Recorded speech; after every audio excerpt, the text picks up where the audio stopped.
Today, mostly sunny afternoon in Denver, the finale of this three-game series for the Rockies and the end of a three-city, nine-game road trip. And the D-backs today, a chance not only to sweep Colorado, but stretch their winning streak to 6 games and get back to 500 for the season before we finally return home tomorrow. It's D-backs baseball on Fox Sports Arizona. Good afternoon from Coors Field. Welcome to the broadcast. Steve Berthew, Bob Brenly along the way. This is it, the D-backs and the Rockies, the finale of the three-game series as the Diamondbacks go for the sweep and they go for their 6th consecutive win. Robbie Ray on the mound against Colorado this afternoon. Yeah, Robbie Ray has a chance to finish a really successful trip through the rotation. He takes Zach Greinke, Shelby Miller, Patrick Corbin, and Ruby De La Rosa. 26 and a third innings combined by those starters. Only 5 earned runs allowed, so chance for Robbie to add to that today. And the last 4 Diamondback starters versus Colorado have allowed no home runs. Robbie gave up 4 against these Rockies when he faced them April 29th. Well, hopefully that'll change here today. Very chilly conditions here at Coors Field this afternoon. Temperatures in the low 50s. Diamondbacks have their red on today. It's a battery of Robbie Ray and Chris, call me Babe Herman. He's back in the starting lineup. And why not, Babe Herman? You got to give Wellington Castillo a day off from time to time, and Chris Herman has proven a very valuable backup, not only swinging the bat, but his catcher's ERA almost 2 full runs lower than Wellington. Of course, that has a lot to do with who you catch and who you face, but Chris has done a nice job. It's Robbie Ray for the Diamondbacks and the right-hander Chad Bettis for the Rockies as the D-backs go for the 3-game sweep. First pitch coming up from Colorado. Arizona Diamondbacks baseball on Fox Sports Arizona is brought to you by CenturyLink. Switch to CenturyLink Prism TV for an advanced TV experience. Learn more at cprismtv.com. By Jack in the Box. Taste the all-new Double Jack Burger today, only at Jack in the Box. And by your Valley Honda dealers, where you'll get more standard features for less money.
Diamondbacks baseball on Fox Sports Arizona is brought to you by Chaz Roberts Air Conditioning and Plumbing. Choose Chaz. by Lone Butte Casino. You're in for more winning moments at Lone Butte Casino. And by Cox Gigablast. How will you live the gig life? A little cool and breezy, but a sunny afternoon here in downtown Denver. We are set for the series finale. It's the Diamondbacks and the Colorado Rockies. First pitch is next on Fox Sports Arizona.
Mostly blue skies overhead.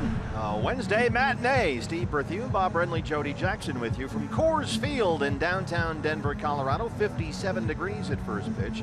And Chip Hale's D-backs a chance today to return home with a second consecutive series sweep, a 6-game winning streak, and a .500 record for the year. Yeah, it could turn out to be a really good road trip after a very shaky start down in Miami. Here's how Chip will line them up this afternoon. Gene Segura leading off at shortstop today.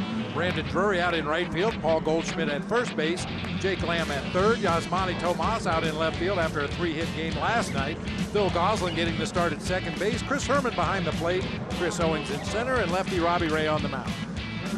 And your Arizona fourth starting pitcher for the Rockies, it's Chad Bettis, the 27-year-old right-hander. He is 3-2 in 7 starts, including a win at Chase Field on May the 1st. He has won once and lost once here at Coors, and remarkably has yet to allow a home run in this ballpark this year. Are you kidding? I wouldn't kid about that. How can that happen? I'm not sure. We'll have to fix that today. That's why we turn to you. Chad Bettis coming off a loss in his previous start. That was last Friday against the Giants in San Francisco. 5 runs all earned, 8 hits and 6. And he has been among their most consistent starting pitchers this year. Our eye on defense for the Rockies, brought to you by Nationwide Vision Center. A couple of changes today for Walt Weiss. Will have Ryan Rayburn in left field, Charlie Blackmon back in center. Gerardo Parra moves from left to right for this afternoon's ball game. It'll be Nolan Arenado and Trevor Story on the left side of the infield. DJ LeMahieu and Mark Reynolds on the right side, with backup catcher Dustin Garneau doing the catching for right-hander Chad Bettis. Bill Welke is our plate umpire this afternoon. He has the balls and strikes. Diamondbacks swept 3 in Atlanta. Can they sweep 3 in Colorado before heading back home to face the Giants and the Yankees?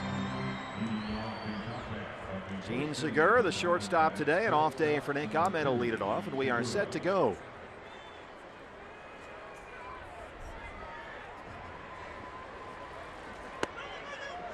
Ball 1 underway here. Segura, 350 and now 5 home runs. And one of those Segura homers came off Chad Bettis back on April 5th at Chase Field. That was the 2nd game of the year.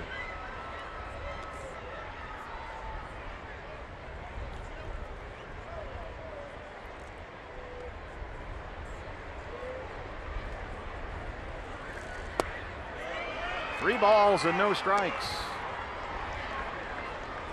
Another 3-hit game for Gene last night, tied with the Nationals' Daniel Murphy for the major league lead in hits. There's a strike. Segura has hit safely in 8 straight games.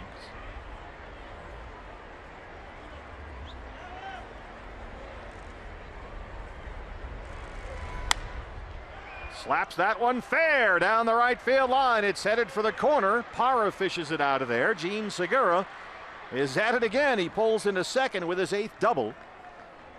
And he has now hit safely in 9 straight. He's a machine. That is hit number 50 on the season. He takes the major league lead. Gene the Machine takes a fastball up and out over the plate like we've seen him do so many times and drives it down into that right field corner for a leadoff double. Gene the hitting machine. There you go.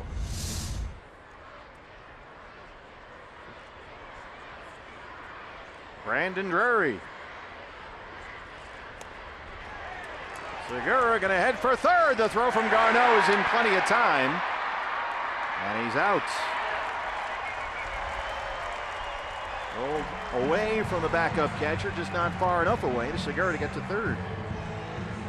Pretty nice recovery there by Garneau behind the plate. Segura saw that ball get away, got a good jump at second base. Just a really nice play that time by the Rockies catcher. Nowhere for Gene to go at third base. So they make the first out of the inning at third base. 1 away, an 0-1 count on Drury.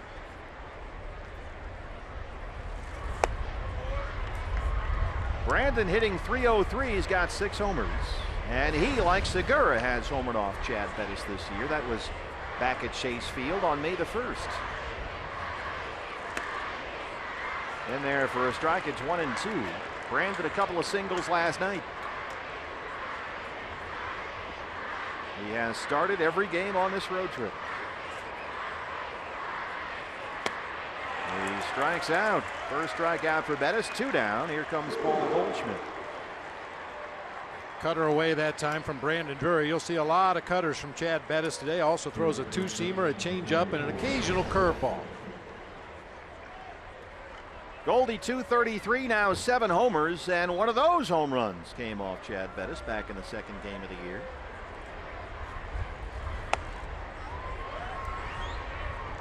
His 7th came last night, and it was a titanic blow. Deep left field. 2-0. Just sucked the air right out of this stadium. I mean, it was a missile to left.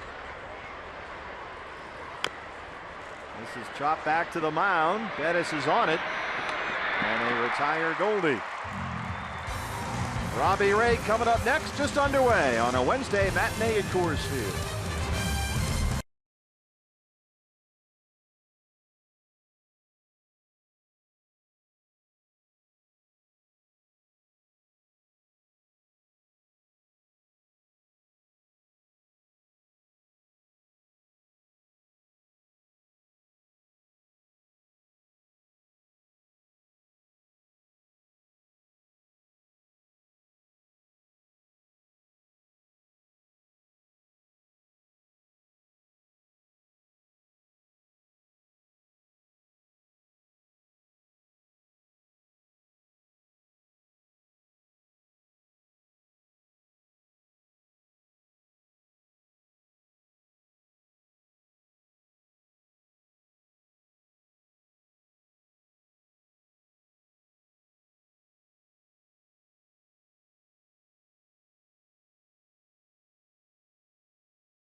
Diamondbacks and Rockies, home half of the first on the way. And your Arizona Ford starter for the Diamondbacks is the left-hander Robbie Ray.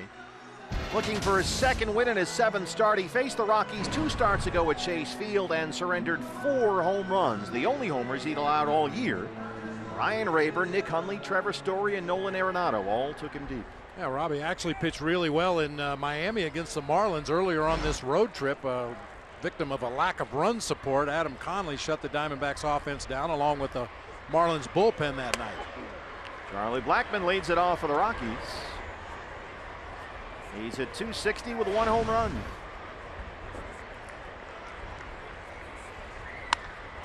This is right out to Brandon Drury, right at him in fact, just shy of the warning track. He's always playing deep out there, and that's the first out. Here is the lineup for Walt Weiss and his Colorado Rockies, who have lost 7 straight here at home. Charlie Blackmon leading it off out in center field. Trevor Story making his way to the plate. He'll be the shortstop. Nolan Arenado at third. Mark Reynolds at first. Ryan Rayburn getting a start in left field today with DJ LeMahieu at second. Gerardo Parra in right. Dustin Garneau behind the plate, and Chad Bettis the righty on the mound. 7 straight losses for the Rockies here at Coors Field. Only the 2nd time in their 22 seasons in this ballpark that that's ever happened. Trevor Story. Hooks and a strike, 0-1. Story 269. He's got 11 home runs. He was 0 for 4 last night, 2 hits in the series. That was a pair of RBI doubles on Monday. You know, the Rockies aren't alone in home struggles as far as the National League West is concerned. Only the Giants are even playing .500 ball at home. They're 10-10. Everybody else in the division under .500 at their home park. That is weird, wild stuff. It really is.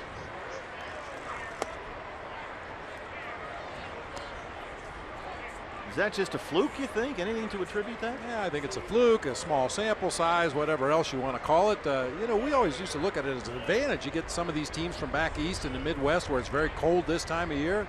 Bring them out to the West Coast, send them to the beach. A fly ball to Chris Owings, carrying out to the warning track in deep center. And they retire Story. Our eye on defense for the D-backs is brought to you by Nationwide Vision Centers. Outfield will be Tomas in left, Owings in center, Drury in right. Things hold true. Tomas should get the next fly ball. Jake Lamb at third, Gene Segura at short today. Phil Gosselin getting the nod at second with Paul Goldschmidt at first. Chris Herman catching, and lefty Robbie Ray on the mound. 2 down for Nolan Arenado. Robbie Ray, 2 outs on 6 pitches so far. But now he'll deal with the National League home run leader.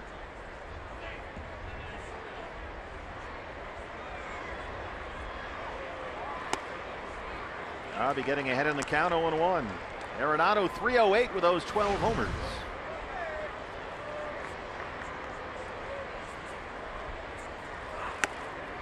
Just missed there. It's a ball and a strike. They've done a good job in this series with Nolan Arenado. He is 1 for 9.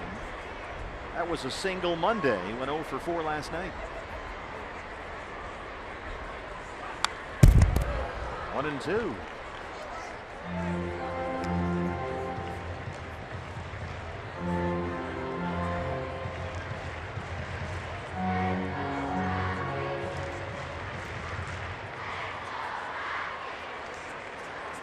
Overshift on the left side of the infield for the Diamondbacks. He reaches out and taps it to Goldie, who's all by himself over there, and nobody's on the bag. Well, he hit it away from the shift, and that'll happen sometimes. Just a little tapper midway between first and second. And with that shift on as a pitcher, you have to know that I have to get to first base on anything hit to my left. And Robbie Ray just caught spectating on the mound that time. Goldie got to the ball in good shape, just didn't have anybody to throw it to.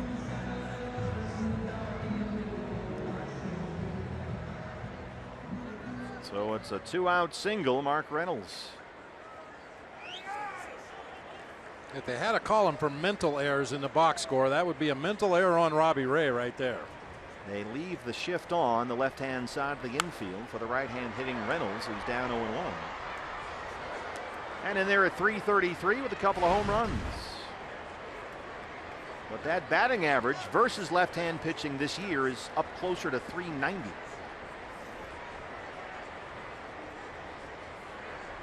The Rockies have all broken out the high socks for this one, trying to change their mojo in their home park.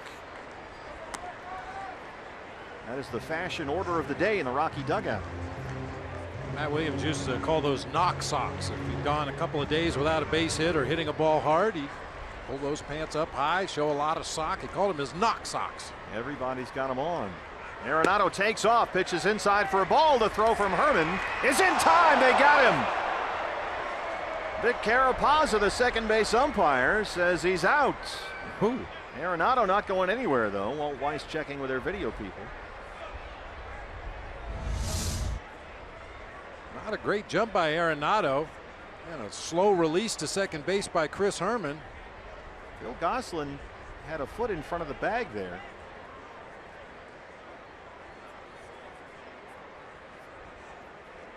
Yeah, see, for me, this is one of those plays that's nearly impossible for a human being to call correctly at second base. There's just too much going on. The right foot was on the base, then it was off the base. The tag was up on the chest.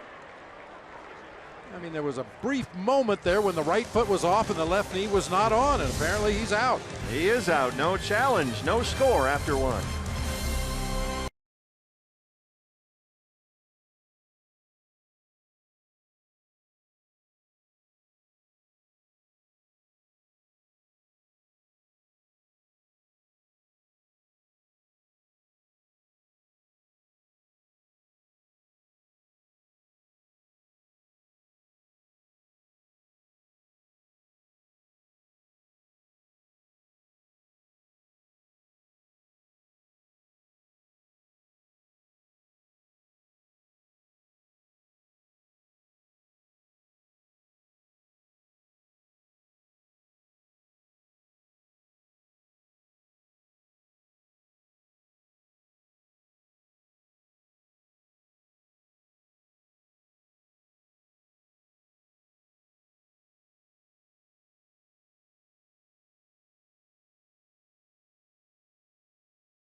Second inning at Coors Field. Jake Lamb in the cleanup spot will lead it off. The Gig Life high-speed highlights presented by Cox. Bob, last night against Jake, they had the shift on. Who put that guy there? Even with the shift, it took a couple of diving plays to take base hits away from Jake Lamb in that game last night. One by Story and one by DJ LeMahieu.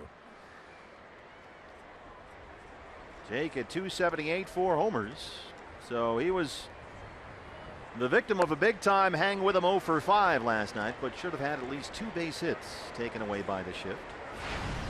And by all rights, it should have been Jake's 4th straight 2-hit game and his 5th on this road trip. And once again, the shift is on for Lamb.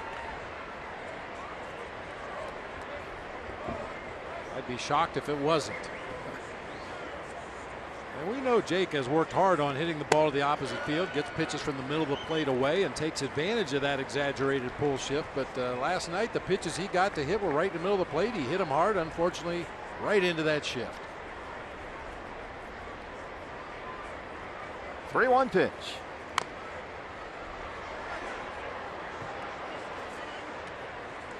We'd have a little more of an enthusiastic crowd here at Coors Field today. As you well know, there was a group of about 20,000 school-age kids here very early today for Science Day at the ballpark. Yeah, they were here in full voice at the crack of dawn this morning as Lamb strikes out. They did a great thing. It's a Science and Weather Day here. Sure. They must have had at least 5,000 kids from schools all over Denver area, and they did all these cool science experiments, and it was a big success, although there was one point at which the right field grass was on fire. Yeah. Other than that, it was fine. No harm done. The kids all seem to enjoy themselves. 2 strikeouts for Bettis. Here's Yasmani Tomas.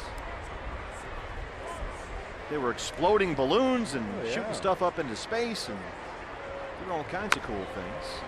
First pitch swinging, taps it back to the mound. Bettis throws it out. 2 down. Brings up Phil Gosselin. Phil getting a start at second base today. Gene Segura at shortstop. The day off for Nick Ahmed.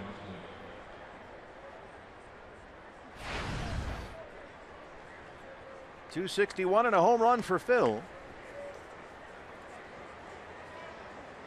He had a pinch hit single in Monday's series opener here. The second time in the last few games, in fact, he's delivered with a pinch hit. And there's a strike 0-1. Did you learn anything from Weather and Science Day? I learned I never want to be a science teacher. Well, you have had some teaching experience. Yeah. That's it. Writes a story at shortstop. That's 5 in a row. Set down by Chad Bettis. Bottom 2 coming up from Colorado. No score.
For the second, a quick first for him. And earlier today, I was talking to Chip Hale about 2 starts last year here for Robbie and the success that he had. He said really that Diamondbacks debut back in May, that was a career-defining outing for Robbie. He said he was coming off a bad outing in Reno. He was really he was pitching on the second game of a doubleheader and was the 26th man that day. But he proved to himself, more than to the club, that he could do it, that he could pitch at this level.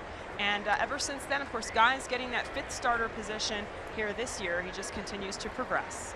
That's right, Jody. Mark Reynolds, who was up there when Nolan Arenado was thrown out trying to steal, will lead off the second inning. And of course, as Jody was referring to, Robbie Ray made his D-backs debut right here at Coors Field. It was, in fact, almost exactly 1 year ago, May the 6th.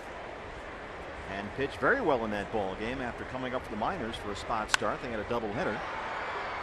And Robbie went 6 innings in that ball game, gave up only 1 run, 5 hits, struck out 5, and did not have a walk.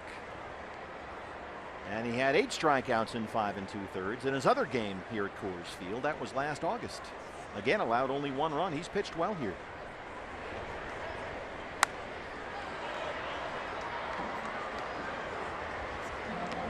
Although it'll be hard to top what we saw in this ballpark, or any ballpark for that matter. Ruby De La Rosa last night, Bob, he was unbelievable. That was fun to watch. Boy, when you get a premier athlete like that on top of his game, pitching with a lot of confidence, it was fun to watch. Just upstairs, it's a ball and 2 strikes on Mark Reynolds.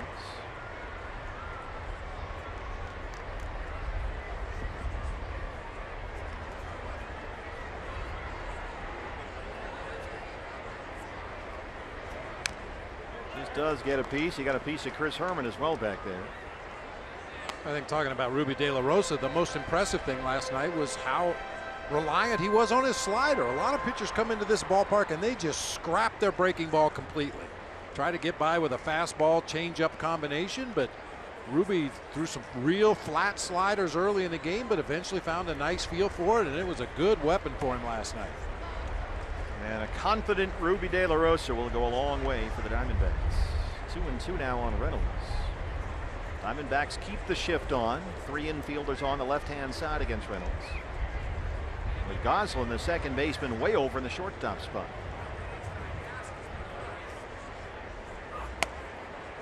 Reynolds able to lay off that one. It's a full count, 3-2. Some real right-hand power in this lineup, back-to-back for Walt Weiss. He's got Reynolds up now and Rayburn behind him. Rayburn almost behind home plate, doing a Todd Helton, trying to sneak in there as close to the plate as he can to get a look at Robbie Ray's release point. Called strike 3. Buckled Reynolds that time. First strikeout for Robbie. Time for your Valley Honda dealers. Key to the game. What do you have? Well, there's a first time for everything. Yeah. Diamondbacks have played 51 series in this ballpark and have allowed at least 1 home run in each one of those 51 series. Now, if memory serves, we have not given up a home run yet. Your memory is really good. Well, it's only 2 days old. Yeah, a chance to come in here and possibly sweep a 3-game series and sneak out of town without the Rockies going deep. Ryan Rayburn. That from the great Dan Hyatt, who once again is working the stats here for us. Rayburn, 333 and 4 homers. One of those home runs came off Robbie Ray at Chase Field during the last series between these two. Robbie is quickly ahead 0-2. Diamondbacks starting pitchers against the Rockies in the first 4 games surrendered 13 home runs. They have given up 0 homers in the last 4 games. So they are doing a good job of keeping it in the ballpark against these guys. Here's Shelby Miller. He'll get the start Friday at Chase Field against the Giants' Jeff Samardzija. dbacks.com/tickets fans. A big 4-game series coming up. A big homestand against the Giants and Yankees, in fact. As Robbie Ray opens up the second with back-to-back strikeouts. He gets the 2 right-hand power threats there, back-to-back. Good to see a backdoor breaking ball to Reynolds, and then a good back foot slider this time. Rayburn swings right over the top. Got some great pitching matchups coming up in that Giants series starting tomorrow night. How about Zach Greinke versus Johnny Cueto? Nice. That is going to be fun tomorrow night. dbacks.com/tickets. And then Miller and Samardzija Friday. DJ LeMahieu. Yeah, that game tomorrow night would be worth it just to watch Johnny Cueto freelance out there in his windup. Sometimes he quick pitches, sometimes he does a full Louis Tiant, turn his back on the hitter. And sometimes he's really good and sometimes he's really not good. Been a little up and down lately, as has Samardzija. There's a strike. Then it's Corbin and Peavy Saturday, Ruby and Matt Cain Sunday, and then the Yankees come into town on Monday. So a nice homestand against some big-time opponents coming up. I noticed you didn't mention Madison Bumgarner. That's too bad we miss him in that series. All right, then. All right, then.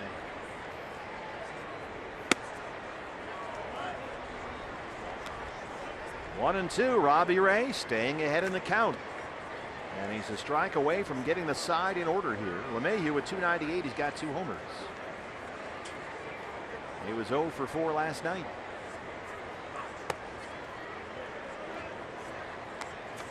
And you love the pace for Robbie Ray. You know, it was directed at Ruby De La Rosa about improving his pace, get the ball, get back on the rubber, let's go, let's go. But I think Robbie Ray's adopted a little of that too. Just missed with that one. He also liked the way he's ahead in the count. 30 pitches, 20 strikes to that point. This is just what you're looking for. Just that infield tapper by Arenado, the only hit for the Rockies. Think there's an advantage here for a right-hander or a left-hander in this park, or does it matter? I don't think it really matters much.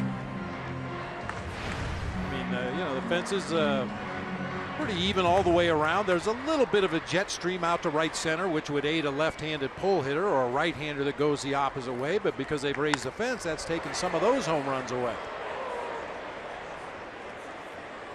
Goldie hit one off that new fence Monday that would have been a home run. I think if you throw quality strikes, it doesn't matter which arm you throw with. That's the key to pitching in Coors Field. Avoid the walks and throw quality strikes. Stay out of the middle of the plate. Full count on DJ LeMahieu.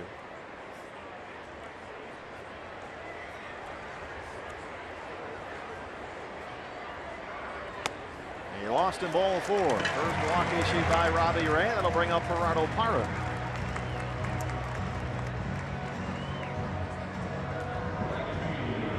And Parra has 4 hits in the series. 3 of them are doubles. 296 and 3 home runs.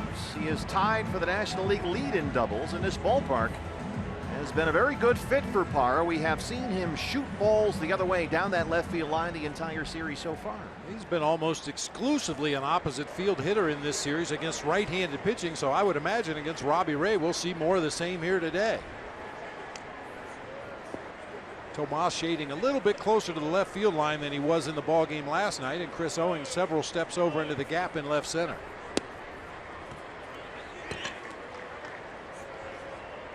And Gerardo Parra has hit left-hand pitching this year, .343 versus lefties, including a home run.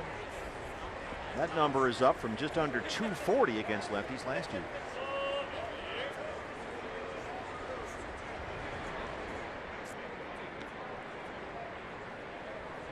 Parra and Blackman the only left-handers in the lineup for Walt Weiss against Robbie Ray today.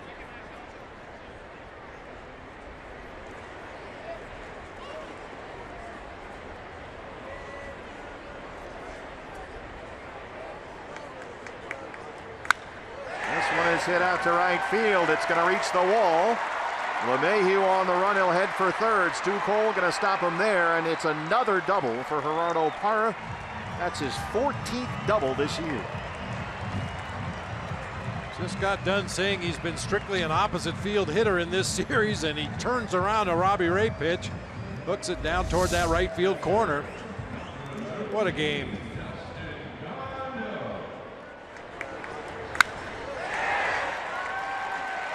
Drury does a nice job of playing that ball off the chain link out there in right field. Stu Cole was ready to wave LeMahieu around the bag at third, but a good relay, and they had to stop him instead. Mike Butcher will pay a visit now. Robbie Ray struck out Reynolds and Rayburn to open up the inning, but he lost LeMahieu a base on balls. The Parra double has put second and third 2 outs for the backup catcher Dustin Garneau. Trying to get out of this inning. Rockies again are without their catcher Nick Hundley. He's on the 15-day DL. Suffered a left oblique strain late last week near his rib cage. So we've seen Tony Walters the first 2 games of this series. Garneau, when Hundley got hurt, was called up from AAA Albuquerque. He's up there with LeMahieu at third, Parra at second and 2 outs.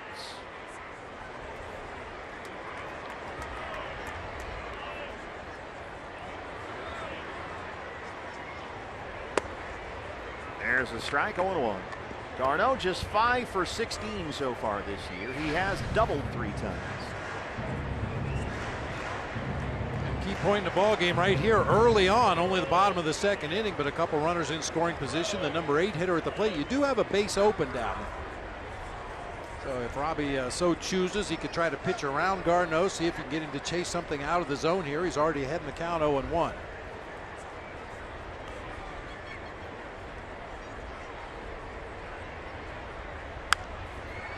Make it 0-2.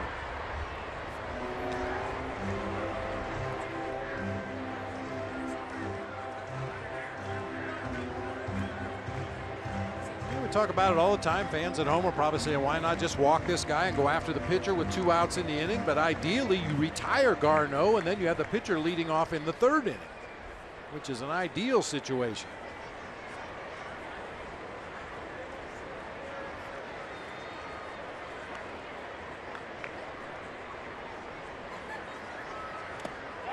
He can't hold up.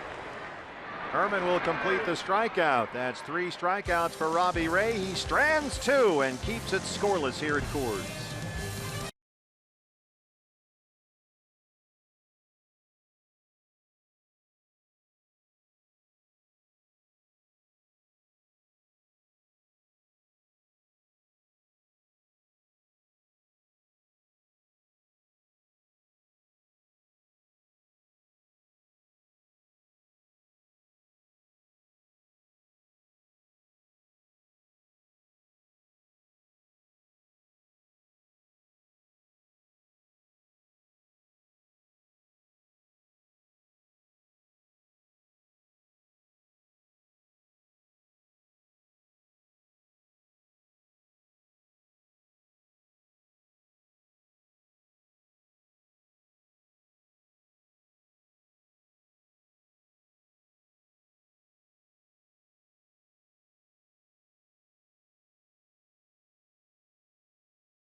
Into the top half of the third inning. Hey fans, a D-backs home run today means a free jumbo jack tomorrow at participating Jack-in-a-Box locations with the purchase of a large drink.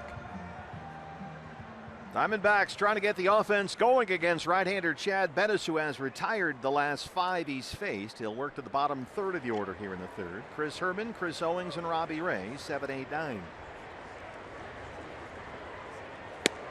The shift is on for the Rockies against Chris Herman, who looks at strike one. He's in there at 234 and 4 home runs.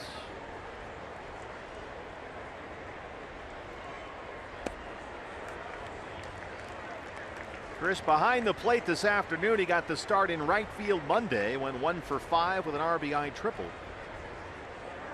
And did a good job out there. His first start in right field in almost 2 years. He looked really smooth, made all the plays. A couple balls hit right at him, hard on a line. A couple of other times he had to range over into the gap in right center and looked very natural doing it. And another spot for that bat. Reaches out and lifts that one out to Rayburn in left field. He's got room in front of the track. And make it 6 in a row, retired by Bettis.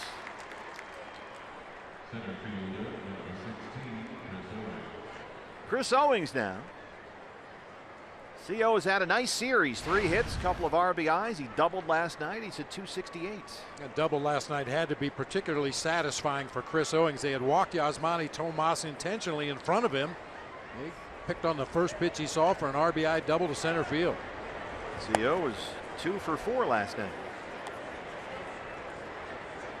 That's every hitter's dream. When they walk the guy in front of you, even if strategically it's absolutely the right move, everybody always takes it a little bit personally. And then to go up there and make some noise with that bat, it always feels great. So I'm told.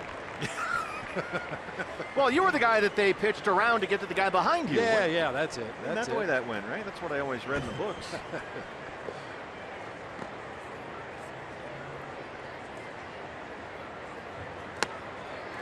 Well, Bettis strikes out Owings, his third strikeout, 2 down.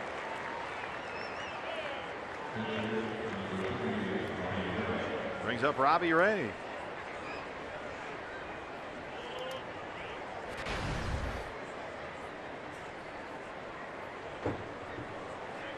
Diamondbacks should be very familiar with Chad Bettis by now. They're already facing him for the 3rd time this year. He pitched the 2nd game of the season at Chase Field, April 5. 5 runs, 7 hits, 5 1/3. He allowed 9 hits in 6 innings in the return bout on May 1st. Didn't walk anybody in that game and got the win. So far today, 30 pitches, 21 strikes. And he strikes out Robbie Ray. That's 4 strikeouts for Bettis, who has retired 8 straight. No score at Coors Field.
Colorado, no score, bottom third, and may the force be with the D-backs as they take on the Giants at Star Wars night, fans, coming up on Saturday.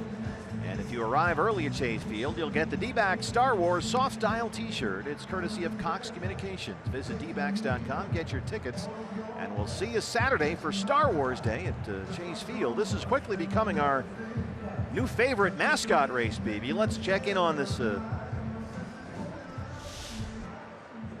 toothbrush race, I guess. That is Bristles the toothbrush. Almost ran over Gene Segura as he came out of that third base dugout. He got brushed. Oh. Toothy the tooth and Fresh the tube of toothpaste. And they race between innings here. It was a big win for Toothy today. That's sponsored by a dental outfit out here, and it's always a highlight. Not so much for Gene Segura. Who was that? Randall Simon, wasn't it? Up in Milwaukee, yeah. Clubbed one of the racing sausages one day. He reached out with a bat from the dugout and clocked Kielbasa as they were running by. 1-2. I think he was on the Pirates. There's the strikeout for Robbie. That's 4 now. 1 away in the third.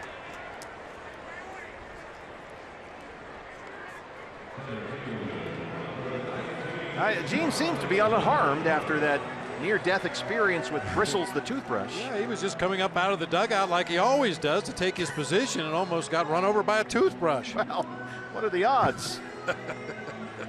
Toothy went on for the big win, as we have said. Charlie Blackmon lined out to right field at his first at bat.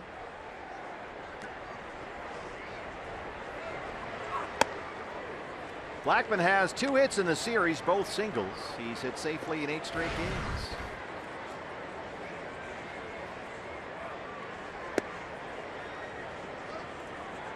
Well, it's always important to practice good dental hygiene on a ball field and off. Yeah. I'm a little surprised, however, there's no racing floss. That's high and deep, right field, headed for that new fence. And it's over the new fence. A home run for Blackmon, his second of the season, and it's 1-0 Rockies.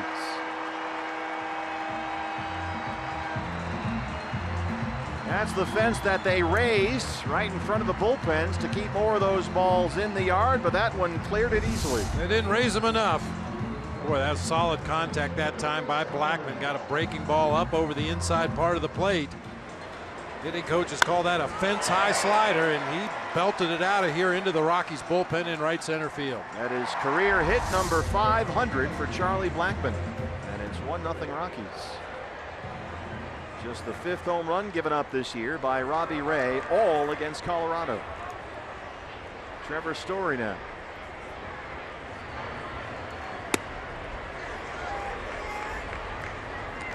You know, the Nationals, they're always adding presidents. They got like 6 of them now. You think you could add some floss, some mouthwash, something? Absolutely.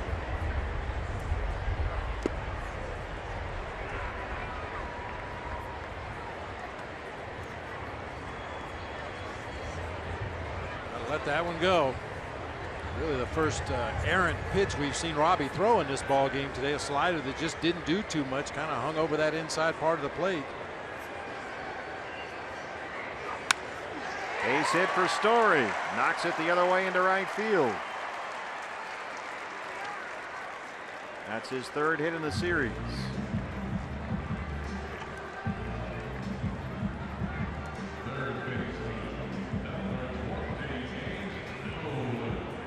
Nolan Arenado. The shift was on last time. Arenado hit it toward the first base side. Goldie was there, but he was the only one there, and Arenado reached. Well, an even bigger hole on the right side for this at bat for Nolan Arenado. Goldie forced to hold on Trevor Story over there at first base. A lot of room on that right side. Arenado 2 hits in the series, both singles. There's strike 1.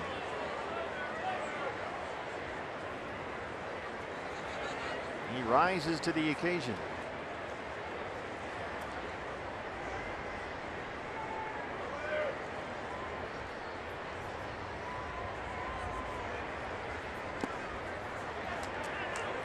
Herman can't find it.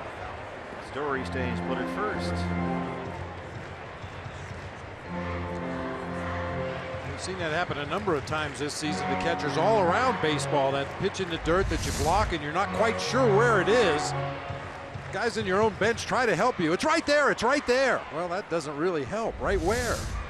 There always is that momentary look of panic on the catcher. It's remarkable. That's got to be the worst fear. It's right there. Where is there exactly? Plus Arenado's not helping. He's just standing there.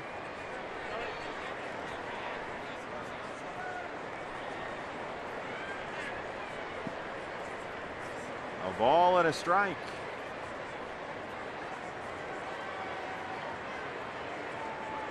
Story takes off for a second. Low pitch, and Herman falls over. Trying to plant and throw. A stolen base for Trevor Story, his third this year.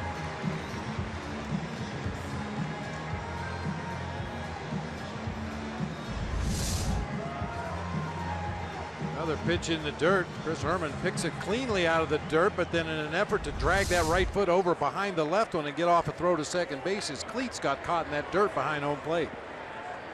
He's at second, a 2-1 count on Arenado.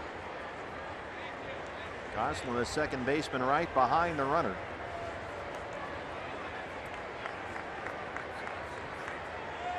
Play is on, but nobody's home.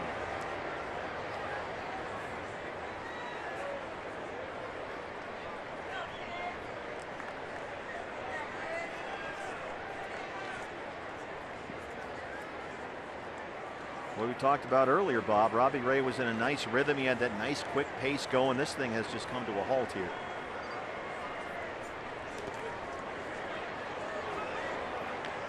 He's behind now, 3 balls and a strike. And all of a sudden everything is in the dirt.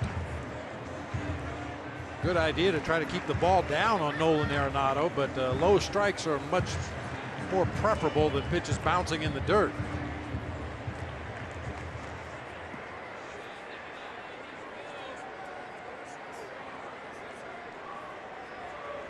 Gosselin's the second baseman right behind Story.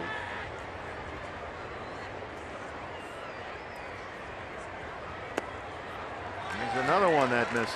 Second walk issued by Robbie Ray.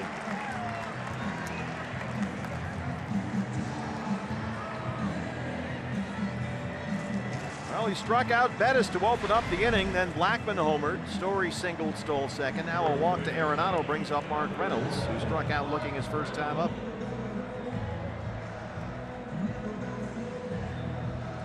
Got Story at second, Arenado at first.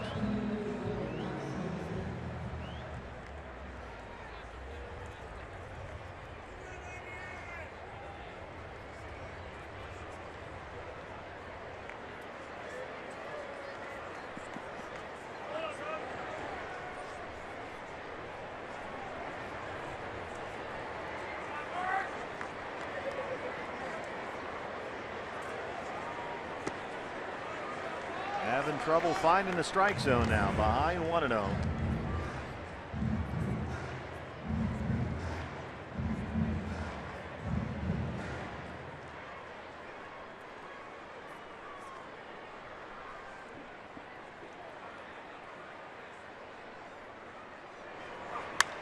Base hit. Stu Cole will wave Story home. Here's the throw from Brandon Drury, and it is not in time. 2-0 Rockies. Drury made that close, but Story snuck in there.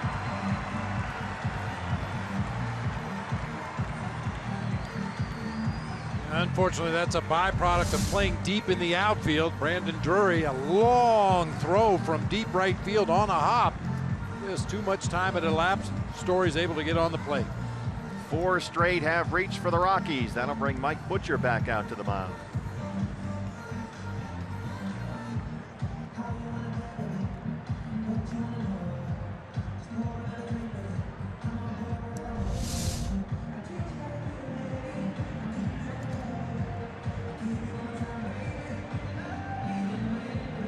The difference in this inning is falling behind in the count. When Robbie Ray was attacking in those first 2 innings, jumping ahead 0-1, it had really opened up both sides of the plate, got the Rockies to chase some bad pitches. But this inning, falling behind hitters and seeing more aggressive swings from the Rockies hitters.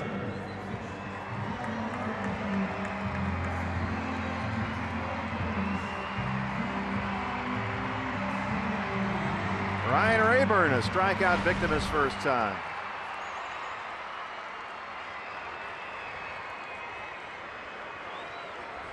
Now 5 hits for the Rockies. Arenado at third, Reynolds at first, still just 1 out. Ball 1.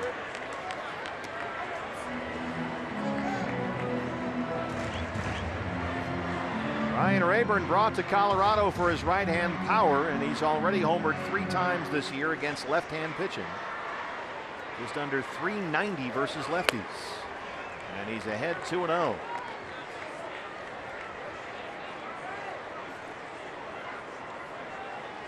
Another hitter's count right here. And Ryan Rayburn will take an aggressive cut if Robbie Ray throws him something to his liking.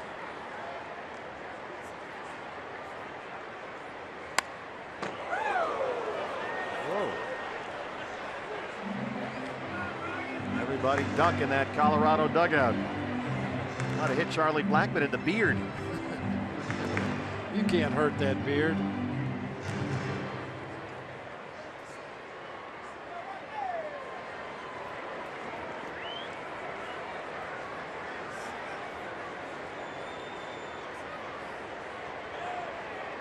Well, the Rockies in this ball game so far, the first time through the order against Robbie Ray. Just 2 hits and no runs, but now halfway through the second time through the order against him. 3 for 3. They have scored twice. A homer, a single, and a walk. 2 singles and a walk. 2-2.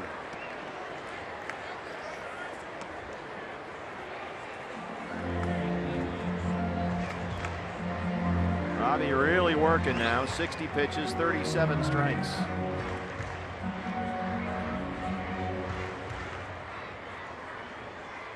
Suffered his first loss this season against these Rockies at the end of April at Chase Field. That was only 2 starts ago. 5 runs on 7 hits. He lasted only 4 innings, gave up 4 home runs. This is a sky-high pop-up for Goldie. 2 down.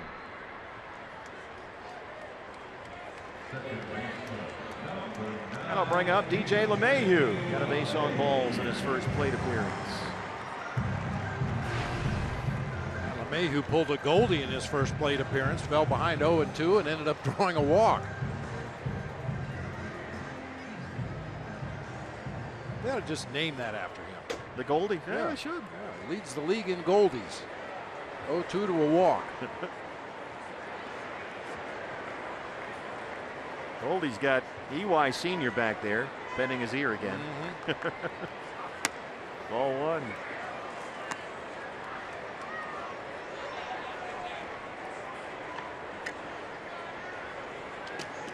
There's Eric Young, coaching at first, former Diamondback coach. Rocky great here. They love EY here. Goes back to the Mile High days. 2-0. And all those thumpers, all those home run hitters, the Blake Street Bombers, but in the middle of it you had EY. A lot of energy, stealing bases, Plays talking out. all the time. Outfield, second Yeah, base. Yeah. His son Dallas is turning out to be a acting sensation. A child actor now. Has been getting booked all over Hollywood. That's hit hard but foul. And EY always tells Goldie, you're Dallas's favorite player. He loves Goldie. Dallas would walk through the Diamondback clubhouse when he was just a little guy and sit down and talk baseball with all the Diamondback players. He's got his dad's gift of gab. That's in there for a strike, and it's even 2-2.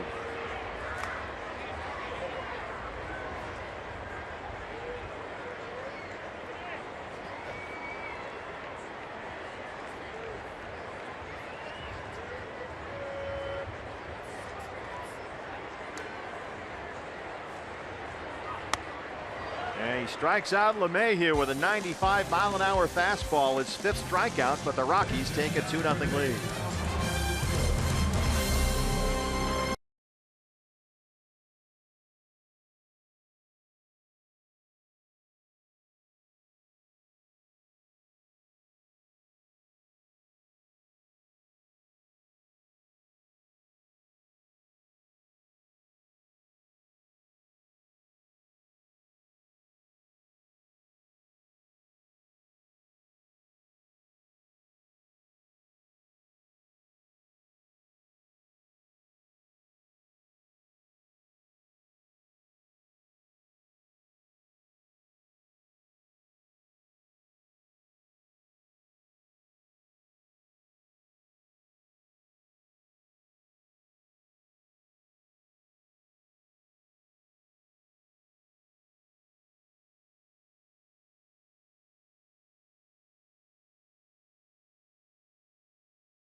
Segura's going to lead it off for the D-backs here in the fourth. Anytime the Diamondbacks score 5 runs or more, Taco Bell is giving away 3 free tacos with the purchase of a large drink between 4 and 6 the following day at participating locations.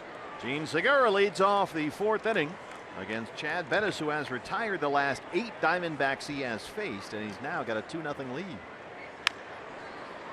Segura doubled his first time up, now leading the major leagues in hits. But he's down, no balls and 2 strikes. Boy, they had that race, BB, that they always have, where they send the poor guy out on the left field warning track, and he's got on a dead run, change second base, and then cross the first base line. And this guy was a disaster. Story kicks that one, recovers in time to get Segura.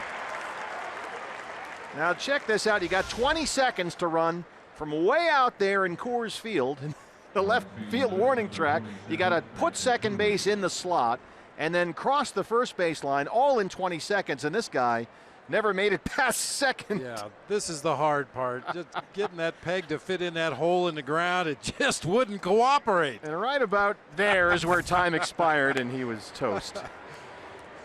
I'd say 20 seconds. I don't think you could even run from there in 20 seconds, let alone change the base. Yeah, the guy that won, was it last night? He won last night. He was an athlete. I mean, he came sprinting in from that warning track in left field, had no problems with the base, and easily crossed the first base line, but that's the exception to the rule.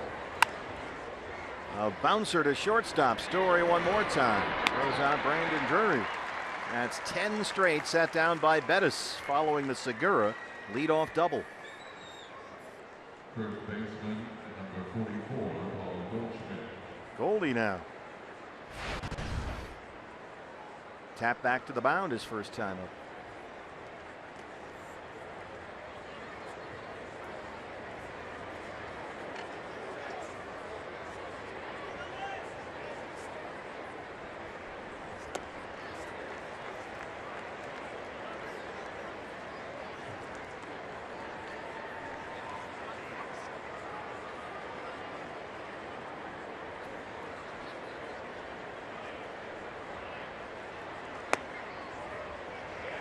Oh, 0-2.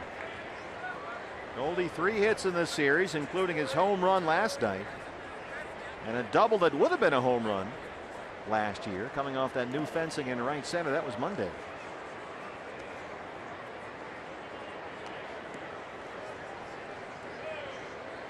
And so after going through a 13-game stretch during which he had only 1 RBI, Goldie has now driven in a run in each of the first 2 games of this series.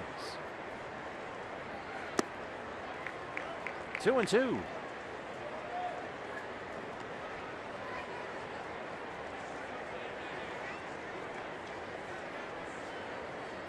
Now, for years, this has been a ballpark where a lot of hitters go to get healthy, and Paul Goldschmidt has hit the ball hard in this series. He did not go, says DJ Rayburn down there, and Goldie once again has worked it back full 3-2. Look at that, 31 walks after an 0-2 count going back to the 2011 season. And that's not even counting the times he gets it to 3-2 and gets a hit or is retired or whatever. Called strike 3. Well, Bettis has got 5 strikeouts. He's retired 11 straight and leads it 2-0.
With us in Denver, Diamondbacks trail at 2-0, and you can follow Diamondbacks baseball fans live with the MLB.com at Bat app. You can stay up to the moment at any moment with game day, live game video, highlights, StatCast, news, the whole thing.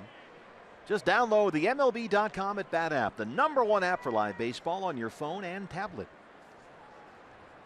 Got the Cardinals at going too.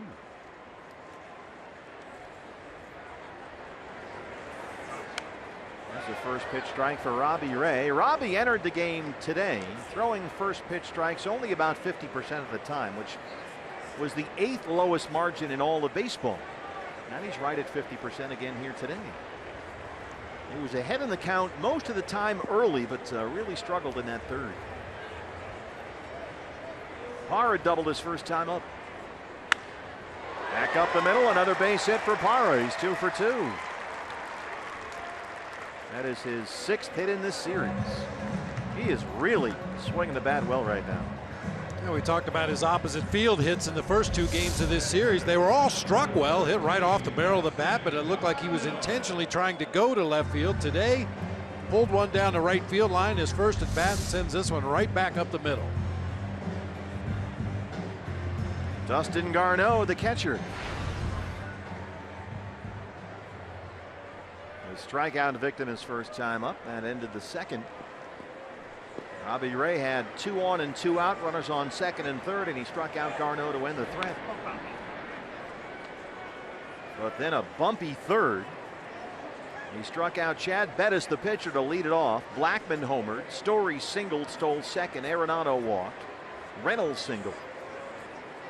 And the Rockies have out-hit the Diamondbacks 6-1. They lead it 2-0. Ooh, nice play that time by Goldie, coming off the bag on that errant pickoff attempt.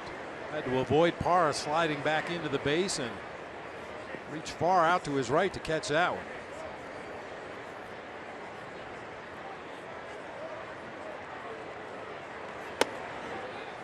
Pitch is upstairs for ball 1. Again, Robbie falling behind in the count.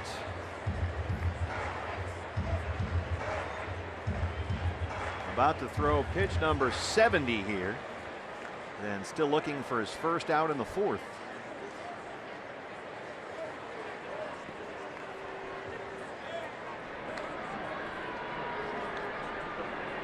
They really like what Gerardo Parra has brought to this Rockies ball club. Walt Weiss very happy about the addition and the fit. He says Parra is high energy, live wire. He brings that to the game, and he's a pretty complete player who does everything well. Diamondback fans know that. This is a slow roller in the hole. Jake Lamb kicks it. Shovel pass is not in time. It rolled away from Jake, too far away to get Parra at second. That's not going to make Chip Hale happy. He was really upset after game 1 of this series. Even though the Diamondbacks won the ball game, he wasn't very happy with the sloppy defense he saw. Not so sure they could have turned 2 right there, but at least you get the force out at second if Jake's able to handle it cleanly. Now Robbie Ray, 70 pitches, 44 strikes. First and second, nobody out for the pitcher Bettis. E5. The error charge to Jake Lamb puts Parra at second and Garneau at first. And now Jake will kitty corner at third. Goldie in on the grass at first.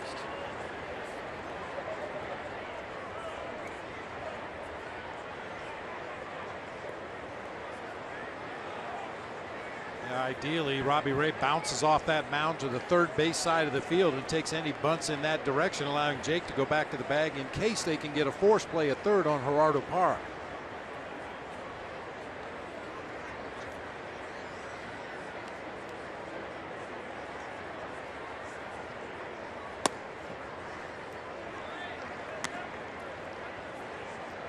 One 1-0 on Bettis, who struck out his first time.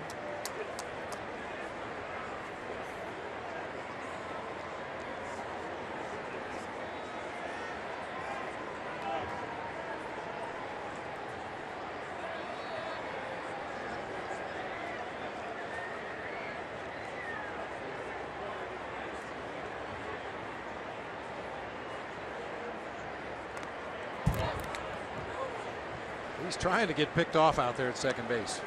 Well, Gerardo Parra that time had a little bit of a walking lead and broke about 3 steps toward third base.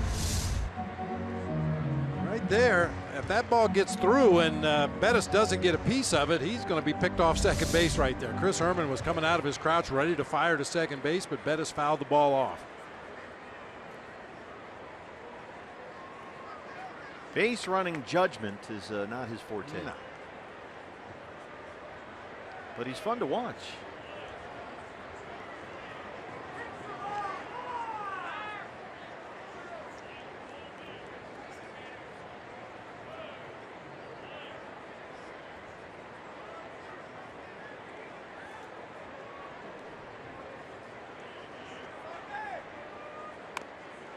Gets the bunt down. Chris Herman has it. He's got one play. The runners advance.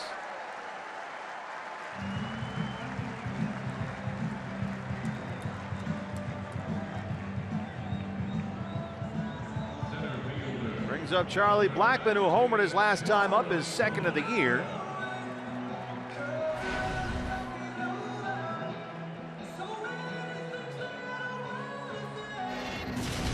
Over that new fence in right center that was moved from 8 feet to 16 feet, but he cleared it anyway. And chain link fence out in front of the bullpen. Infield will creep in for the D-backs. Second and third, one out. Blackmon 1 for 2.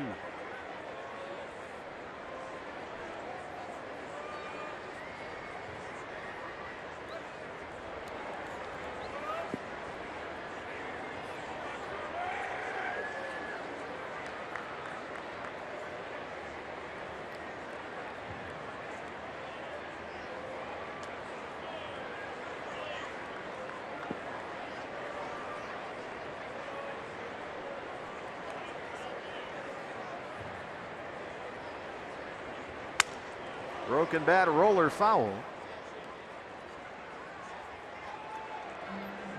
Charlie Blackmon earlier this month had a batting average that was down to about 209, but during his 8-game hitting streak coming into today, he has raised that average for the season by more than 50 points. 10 hits during the streak, 3 doubles, a home run, and now he's added 1 more home run here today. He has really picked it up after a slow start. And we saw something from Charlie Blackmon in the ball game last night that you rarely get to see. He struck out. Only his 10th punch out of the year. Robbie Ray could sure use one right now.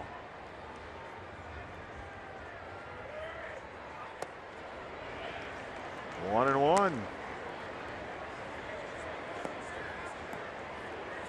And Blackmon hits lefties. Last season he hit .264 against left-handers, including 3 home runs. He homered off Robbie in the third.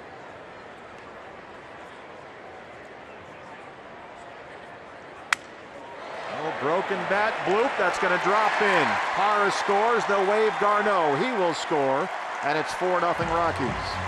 Blackmon has knocked in 3.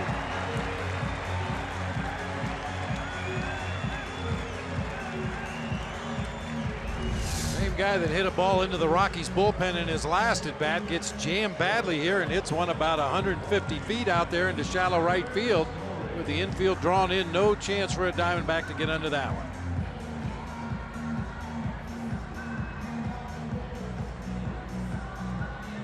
Now 7 hits for the Rockies. Still only 1 out in the inning. Story singled, stole a base, and scored a run his last time up.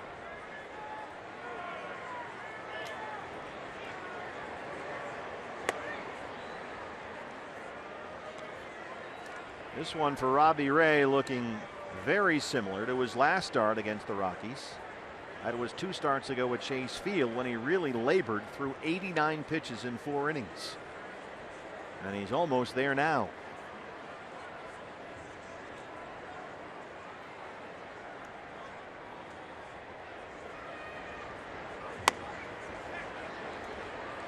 Oh, and 2.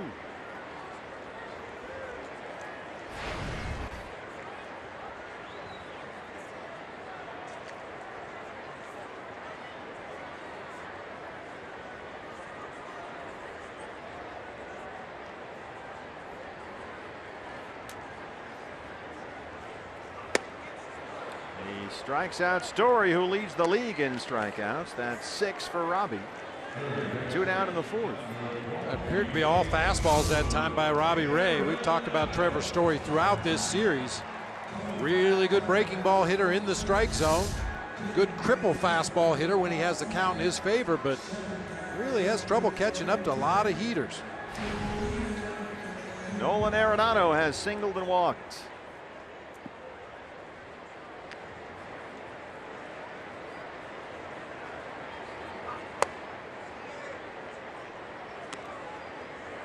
Diamondbacks have got to get their own offense going. You think, okay, 4-0 lead at Coors Field, no big deal. Well, Chad Bettis has given up only 1 hit. That was Segura's leadoff double. Ever since then, he's retired 11 straight. This is a sky-high pop-up along the right field line. Long run for Goldie, looking backwards over his head, and it drops in a fair ball. Blackmon will come in and score, and it's 5-0. It dropped just on the wrong side of that line for the Diamondbacks. Goldie on a dead run trying to make a Willie Mays catch there.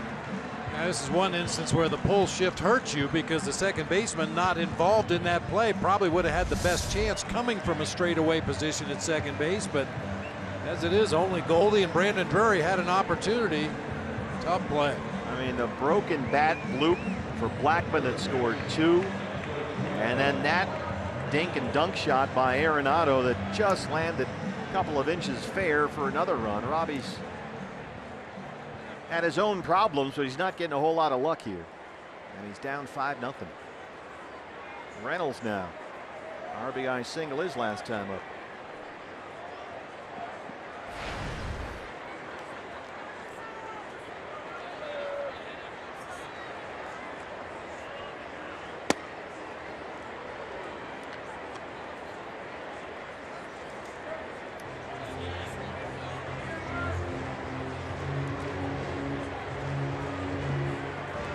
Rockies with 2 in the 3rd, now 3 in the 4th.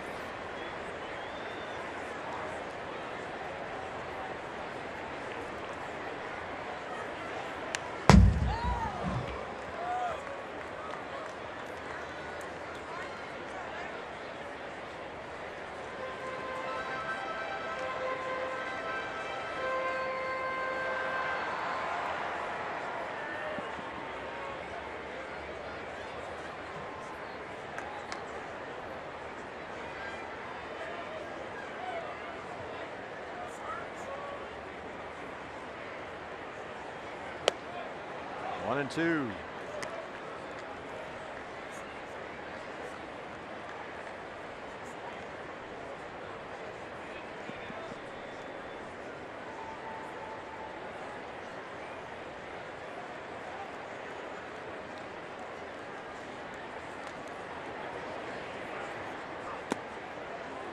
Struck him out. That's 7 strikeouts for Robbie Ray, but Colorado tacks on 3 more. They lead at 5-0.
Offensively, trailing the Rockies 5-0 as we head to the top half of the fifth. When the D-backs win, you win at Papa John's. The day after every Diamondbacks win, you get 50% off your regular menu price online order at Papa John's.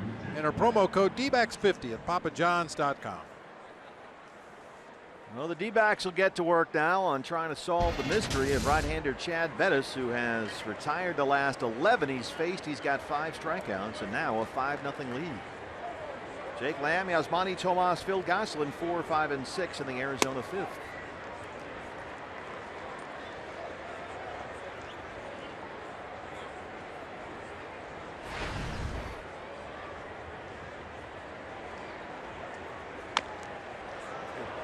That one bit him in the foot.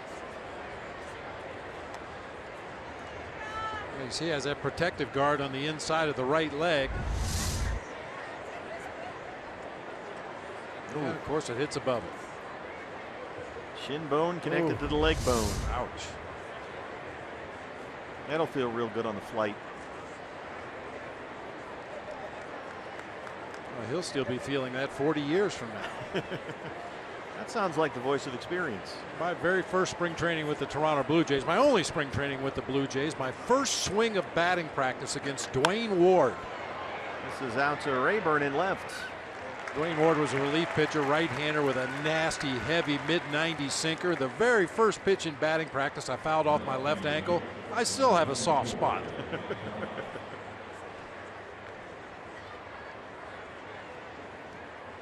I bet you really miss Exhibition Stadium.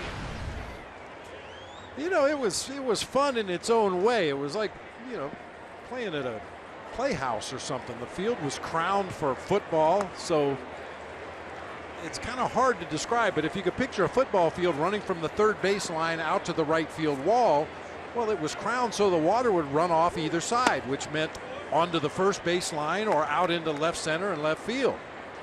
If you sat in the first base dugout, you could only see the left fielder from the middle of his chest up. It's like he's underground.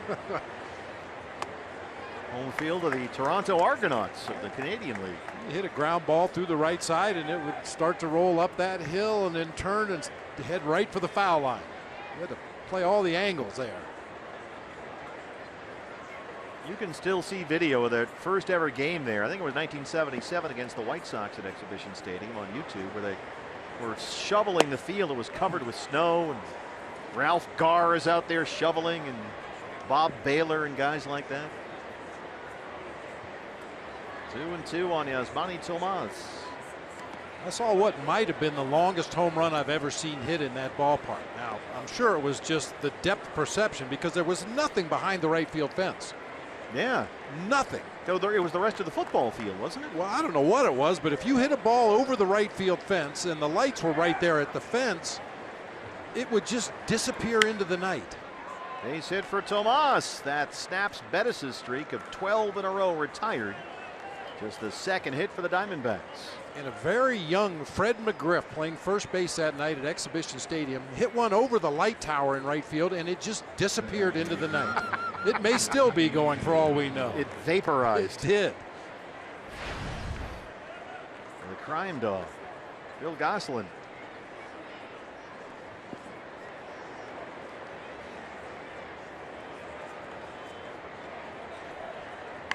Squares to bunt, bunting for a base hit. He's got Arenado back there, and he's got no play. Beautifully executed by Phil Gosselin, a bunt single. Nice. Trying to waken up this offense. 2 on, 1 out now for Chris Herman. Yeah, trailing by 5. You need a lot of base runners to get back into this game, and Phil Gosselin took a look up, saw Arenado was giving him a lot of room. Bettis kind of falls off to the first base side on the mound. Perfectly executed bunt base hit.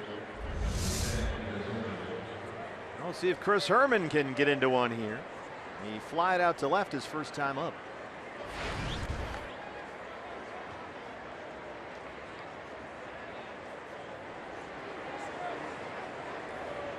Tomas at second, Gosselin at first.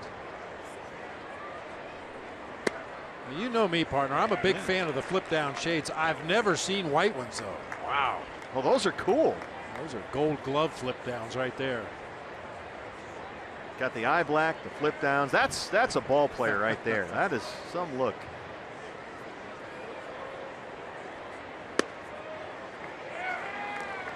And this is the kind of day that's perfectly suited for those flip down shades. Clouds rolling in. Occasionally it's a little dark in here, and then the sun will pop through and it's really bright. Those flip downs, you don't see too many, let alone those cool white and purple ones.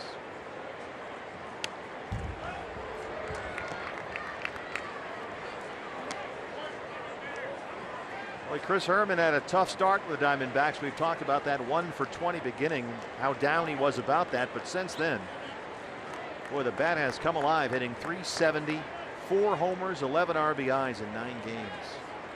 6 of those have been starts.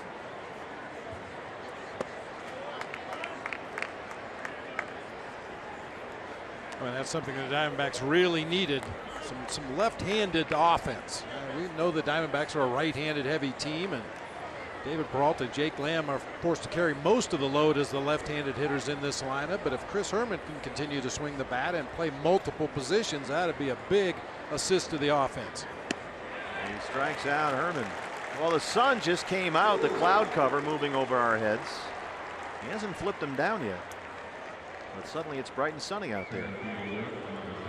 6 strikeouts for Bettis, 2 outs now in the inning, and here's Chris Owens. I guess if you have the eye black, you don't need to flip them down until you have to look up. Yeah, usually that's the purpose of the flip downs. They want regular vision on ground balls and throws around the infield, but if the ball's popped up in the air where the sun might be a factor, you just flip them down. Hence the name. Yeah. I think a lot of players stopped wearing the flip down glasses because they're uncomfortable. I mean, you got the strap going across the back of your hat right there, and it kind of pulls that nose piece really tight against your forehead. And it has to, because when you go to flip them down, they just fly right off your face if you didn't have them secured. Well, you got that strap back there. This is headed for the right field corner out of play. I mean, you got to have your hat just right. Then you can't touch the hat, I imagine, or that'll mess up your strap back there. Now, Reynolds has got his on top of his cap, which I know is a big faux pas. Yeah. What good does it do? What good does it do? You hit a pop-up up into the sun. You don't have time to pull your glasses off the top of your hat and put them on. Fair point. I think that's more an endorsement thing. Well, hey, you know, check comes every year. You like it. 60 pitches for Bettis, 43 strikes. He has been really good today. 0-2 on Chris Owens. Missed away. Well, this guy is the epitome of your little bulldog right-hander, Chad Bettis. He battles. 90s middling type fastball, but he's got that cutter. He'll spot it. Doesn't give up homers, keeps it in the yard, works quickly. The curveball slider to mix things up on. He's got that. And there it is right there. That really slow curveball comes in mid-60s. So if you're throwing a 90-mile-an-hour fastball and you got a 65-mile-an-hour curveball that you can throw for strikes, that's a nice combination. Absolutely. Yeah, Bettis, one of those guys that if you went to a tryout camp, you might not even catch your eye. You know, scouts are looking for guys that can light up the radar gun or have a knee-buckling breaking pitch. 2-2. Well, it's funny, he was a second-round pick out of Texas Tech, and 2 seasons ago he was a middling relief pitcher. His ERA was over 9, and he admits he was worried. He didn't know what the next step was going to be, but they overhauled him. Steve Foster, the pitching coach here, he said that Bettis had a sense that he was broken, and by that he meant in spirit. He was really down and willing to learn, and they kind of fixed him because he needed to know why he was getting hit so hard. So they showed him, you're moving a little too quickly through your windup. You throw strikes, mix things up. You need a curveball and a slider to go with that, and the package has worked out. Just inside there, and CO has pulled a Goldie. He went from 0-2 to 3-2.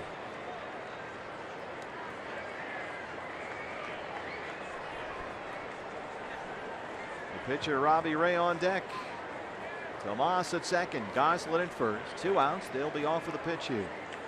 3-2 to Chris Owens. There go the runners. Called strike 3. 7 strikeouts for Bettis. He strands 2 and keeps it 5-0 Rockies.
High City, and we feel about a mile high here at Coors Field. Our Cricket Wireless Something to Smile About is this rooftop location. What a great day for it. Sun coming out. It was a little chilly earlier. And I'm going to tell you, a lot of Diamondbacks fans kind of milling around up here. A lot of them are, of course, down by the dugout area. But if you come to visit here, be sure to check it out.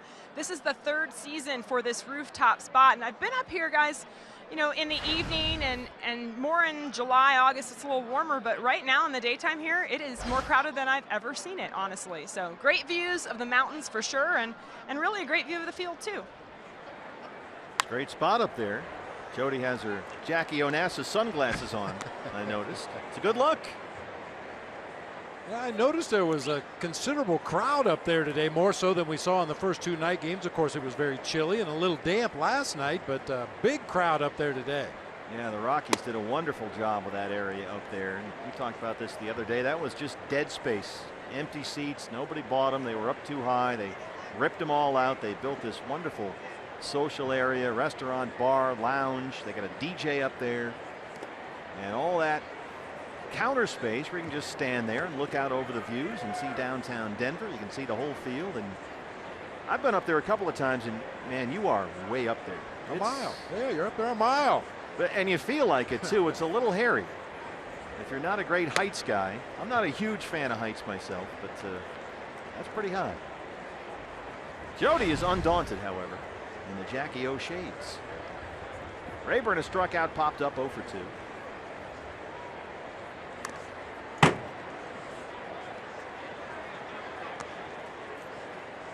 Robbie Ray has labored here today.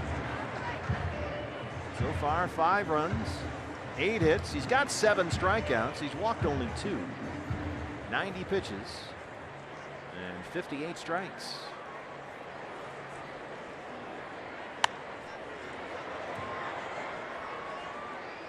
Bullpen to this point quiet for the Diamondbacks. And so far against Chad Bettis have been able to put together only 3 hits.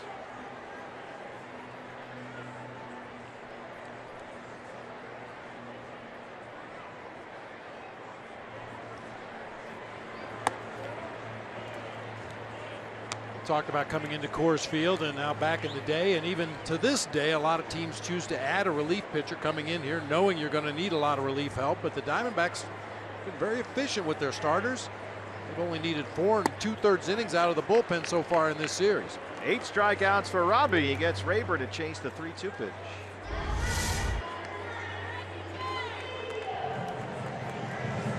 Well, Archie Bradley, Bob, did a great job of punching and counter-punching Monday, and Archie hung in there and worked 6 innings. And of course, Ruby was sensational last night. DJ LeMahieu has walked and struck out.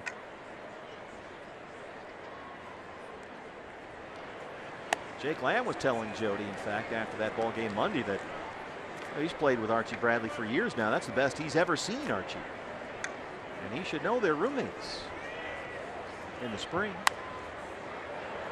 1-1. Every manager's nightmare coming into Coors Field is having your starting pitcher get blown up early in the game 1 of the series.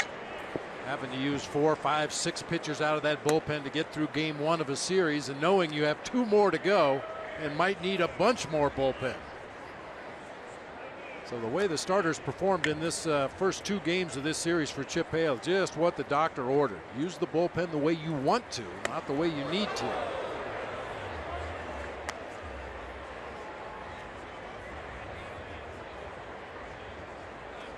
Robbie's fallen behind on LeMahieu now. 3 balls and 1 strike. Robbie's got 8 strikeouts. That has tied his career high. He's done it 8 times. Count is full, 3-2. So on a day where he's labored to get through 4, he's gone to 3-2 in the first 2 batters of the 5th.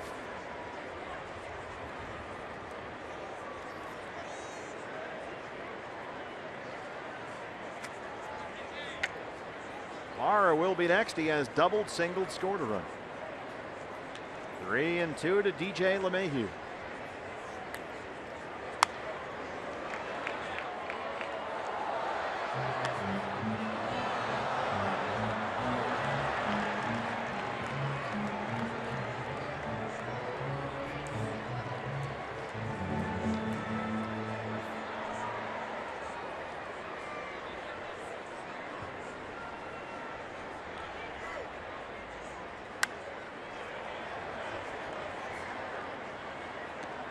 occasionally, especially in 2-strike counts, LeMahieu looks like he's getting knocked right out of the batter's box.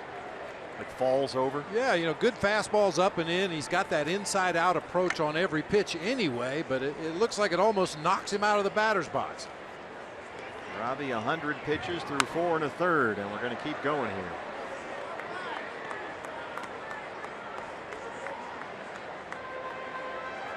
I was coaching with the San Francisco Giants as you see Evan Marshall beginning to throw for the Diamondbacks. We had a center fielder by the name of Darren Lewis, who reminds me a lot of DJ LeMahieu in that inside-out approach. Lead with the hands, lead with the knob of the bat, let the barrel drag behind a little bit, and try to hit the ball the opposite field.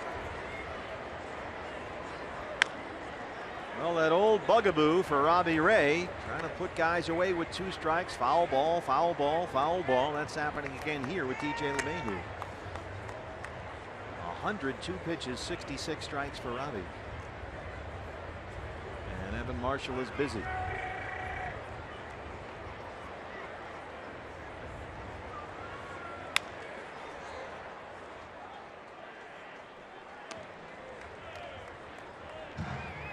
Found a D-backs fan here with us. I ran into 2 D-backs fans today from Australia. They were up here from Sydney to follow the Diamondbacks. How about that? They've been at every game in this series, and they will be at 3 of the Giants games and 3 Yankee games at Chase Field. They're flying from here to Phoenix. Good day. Yeah, they're excited. They have the accents, the whole thing. And there's the strikeout for Robbie Ray. That's a new career high, 9 strikeouts for Robbie. He has struck out the last 3 Rockies he's faced.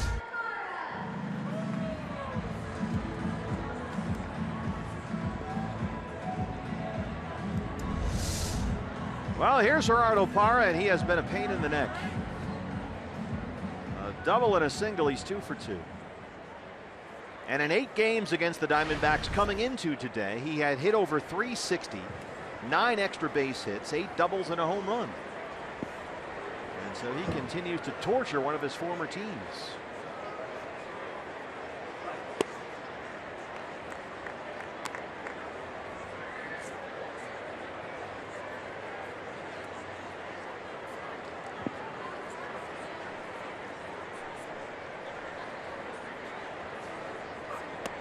Parra came into the game already hitting better than 340 versus left-hand pitching this year, and so far against Robbie Ray, he's 2 for 2.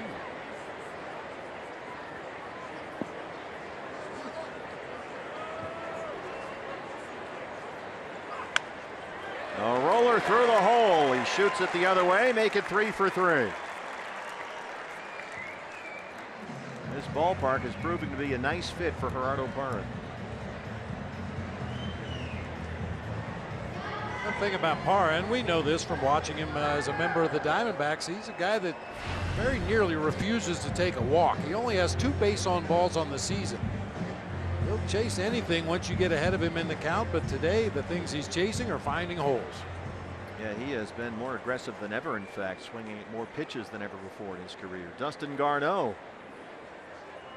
Now 9 hits for the Rockies.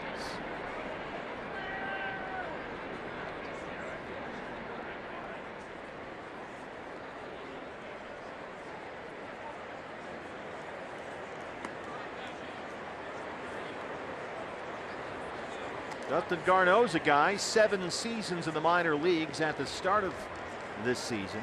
28 years old. He'll be 29 in August. And his first big league experience came last year. He had 70 at-bats with the Rockies. So he has really hung in on that minor league road. Called up for the first time near the end of August last year and had a double off Max Scherzer in his first major league at-bat. But called up again this year when they lost Nick Hundley to an oblique injury. I always like guys like that, you know, 28, 29-year-old rookies. They've been in 7, 8 years on the buses, the whole thing.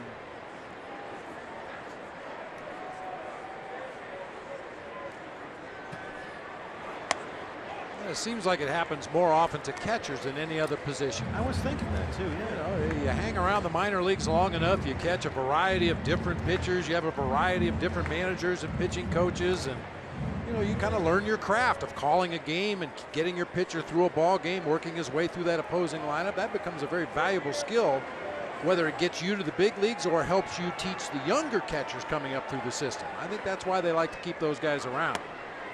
Plus, you need 1 million catchers during spring training. Yeah, that too. In every team, it seems. I mean, look at the Diamondbacks the last few years. Every team looking for catcher depth. You can never have too many in your system. Diamondbacks, in fact, ran out last year. Had to go get Wellington Castillo and Jared Saltalamacchia. That's worked out well. They added Chris Herman in the offseason. 3-0 strike is in there. Chip Hale, I'm sure, would really like to see Robbie Ray get through this inning, the pitcher spot, to lead off the 6th for the Diamondbacks.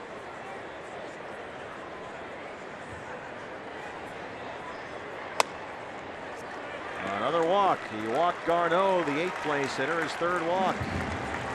I'll bring up the pitcher Bettis, and that's going to be it for Robbie Ray. He's going to have to make a double switch now. Pitcher spot due to lead off for the Diamondbacks in the next inning, so Chip's going to have to make a double switch here.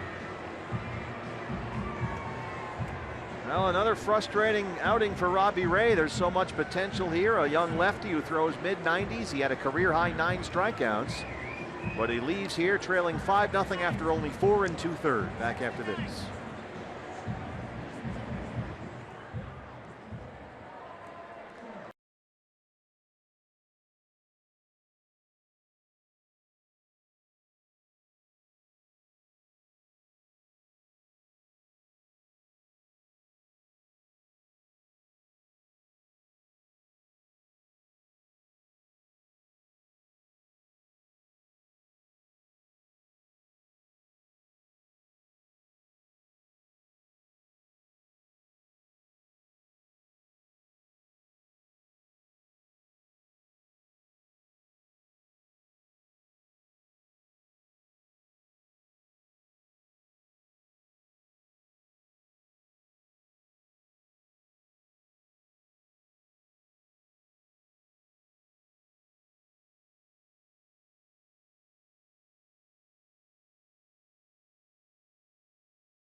Game with 2 outs here in the bottom of the 5th. Diamondbacks trail the Rockies 5-0. Hey, beginning tomorrow, Diamondbacks baseball will be televised in Spanish on Fox Sports Arizona Plus. Presented by your Valley Honda dealers and streaming live on Fox Sports Go. To find the channel listings and the 25-game schedule, visit foxsportsarizona.com. Changes for the Diamondbacks. Evan Marshall just recalled from AAA Reno on Tuesday. His 6th appearance with the D-backs this year and his first since April 24th. That's your Arizona Federal Credit Union pitching change. Bill Goslin comes out of the game. Gene Segura moves from shortstop to second base, and Nick Ahmed takes over at short. Ahmed will hit 9th. Pitcher spot is now 6th in the Diamondback order as the pitcher Chad Bettis steps in.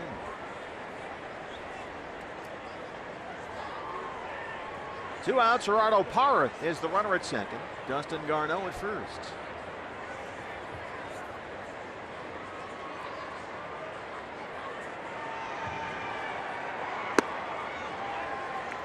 Got to be frustrated for Robbie Ray. I mean, you look at the pitch count, and obviously that's too many pitches, but he had a career-high 9 strikeouts, and he had some really bad luck. I mean, the Rockies scored 3 runs on bloops and bleeders, and it should be all right to be about 2-3-0 at the most here.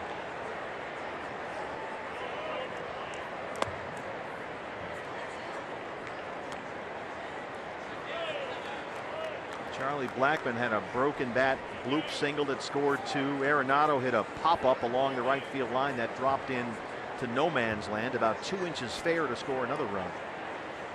So the baseball gods didn't do Robbie any favors today either. It's all. I'm sorry, I didn't mean to interrupt there, partner. I was just going to say it's almost as if the Diamondbacks middle infielders are trying to bait Parr into stealing third base. Look how widely they're split there. Gene Segura shading over toward the hole between first and second. Nick Ahmed very deep at shortstop, almost trying to tempt him into stealing third base. I imagine making the final out of the inning at third base with a pitcher up would be just about the worst thing you could possibly do. Which is just why he might try it. Yeah, you might be able to get away with it given the fact you've got 3 hits in the game already, but yeah, that would be a definite no-no.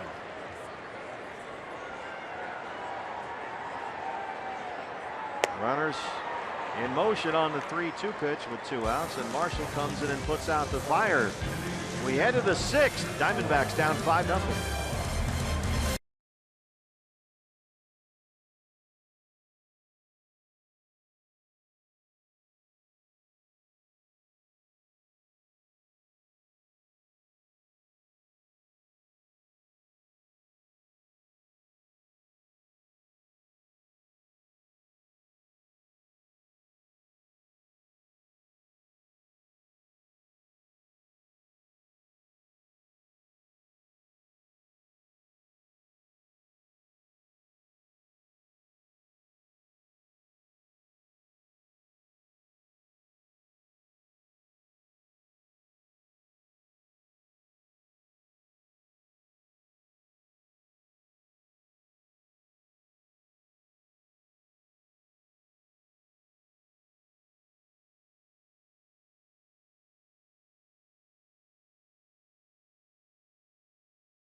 As we head to the top half of the 6th inning, it's time to take a look back at baseball history, brought to you by Geico. This is one of my favorites. I use this one every year.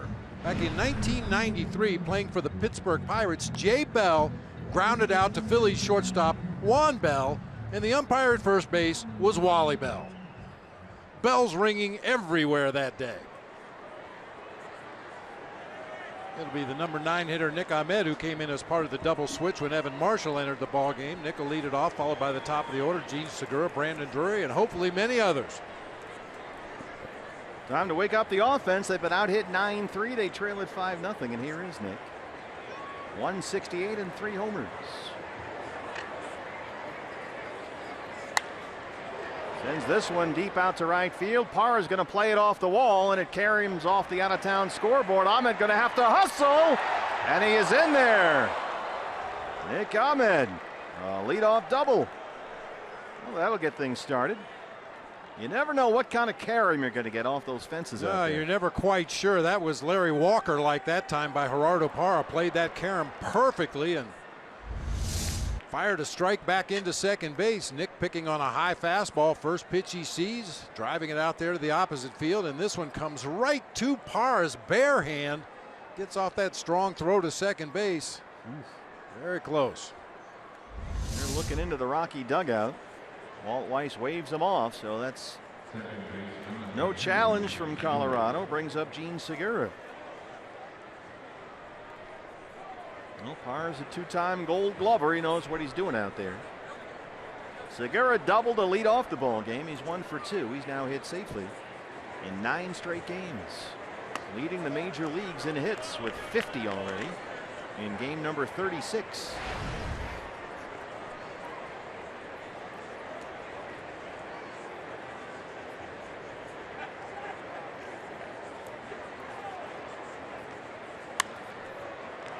A long along the right field line. Foul ground for Reynolds. Looking up into the clouds. He's got it. Ahmed will tag. Oh, he's going to put the brakes on. There's nobody at second base, so he's fine. They had him. Story had the baseball, but there was no one on the bag. That's a heads-up base running play by Nick right there. I've mentioned it many times. Anytime there's a ball hit into foul territory as a runner, go back and tag up. And Nick saw that the second baseman was out there in right field. The shortstop was in the middle of the infield as a cutoff man, so there was nobody at second base. Good time to go back and tag and see if you can force Reynolds to make a bad throw. Brandon Drury 0 for 2. He has struck out, grounded out.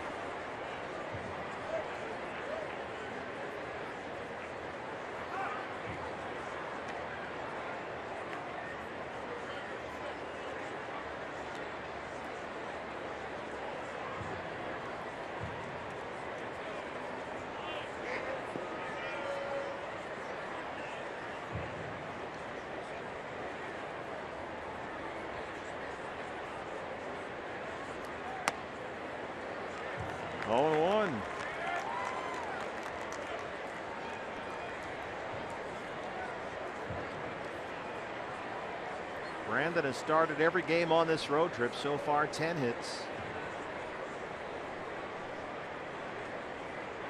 And there in right field, no David Peralta again today.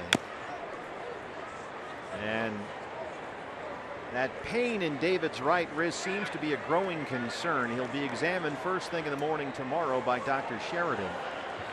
He was hit by pitches twice on the right forearm, and that discomfort has worked its way into his wrist somehow to the point where he has altered his swing mechanics. And David said the wrist has been getting to the point that it's bothering him a lot. He feels a little weak in his hand, and he says he just knows something is not right.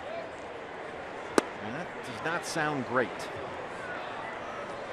And so they'll get him checked out first thing in the morning tomorrow.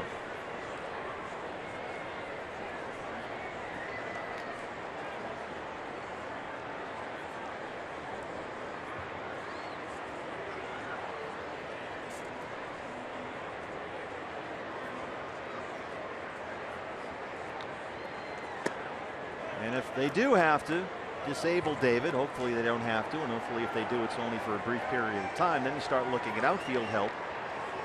And the first name that jumps out has got to be Peter O'Brien with the way he's played at Reno. But there's a number of ways you could go. Socrates Brito has not hit in the minor leagues this year. Chip Hale said the other day Brito has to get it going. Trevor Story reaches up and snags that one, takes a base hit away from Brandon Drury.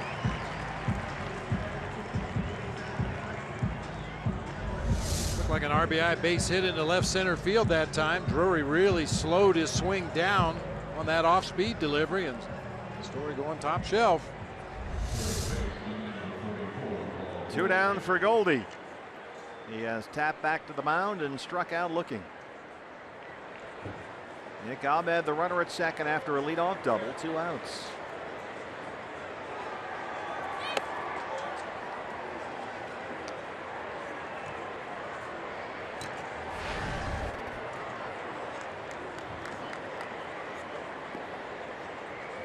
Goldie leading the major leagues in walks. He has more walks than hits this year.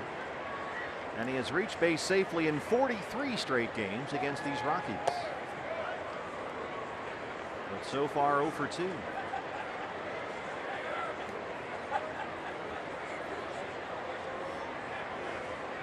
.75 pitches for Chad Bettis, 50 strikes. He's given up only 4 hits. He has not walked a batter, and he struck out 7. And he wants to talk it over with Dustin Garneau.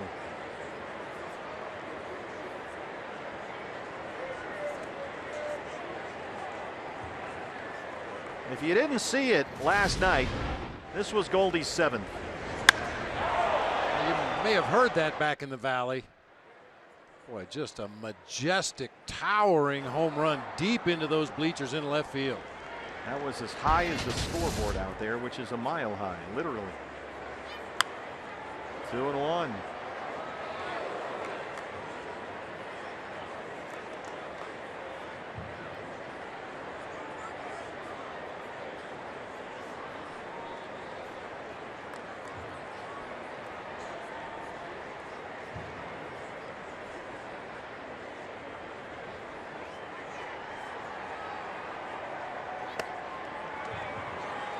3 balls and a strike. And we mentioned this yesterday. What Chip Hale and the coaches want to see from Goldie is him being aggressive in the zone. If it's in the strike zone, take a cut. They don't want him chasing bad pitches or expanding that zone. They want him aggressive in the zone. Like that.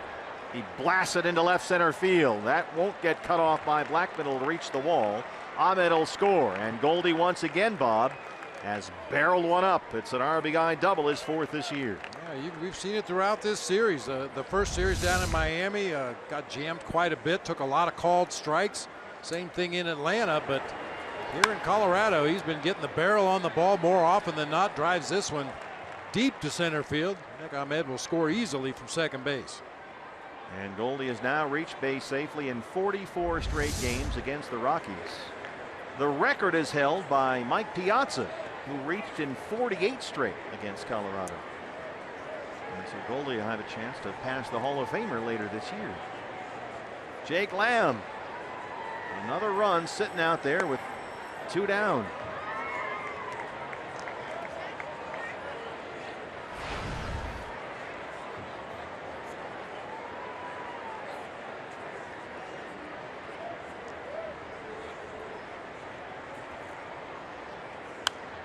I get a feeling that Goldie is this close to just going on an absolute tear. He's going to have a series here, hopefully against either the Giants or the Yankees or both, where he just puts up some stupid numbers.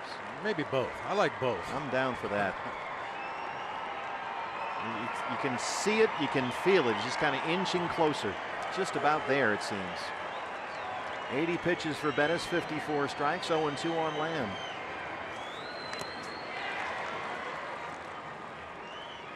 Go downstairs or maybe upstairs to Jody. Guys, yes, after the home run last night, Chip Hale was quick to mention the postgame that the mechanical change that Goldie worked on with Dave Magadan and Mark Grace yesterday in the cage really worked. He wouldn't say exactly what it was, but it seems to be giving Goldie a little bit of confidence right now at the plate. He looks good. Jake Lamb strikes out. Another slow breaking ball from Bettis, but the Diamondbacks get on the board. They trail it 5-1.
Field, D-backs trail the Rockies 5-1, and fans, the Diamondbacks are welcoming the New York Yankees back to Chase Field next week.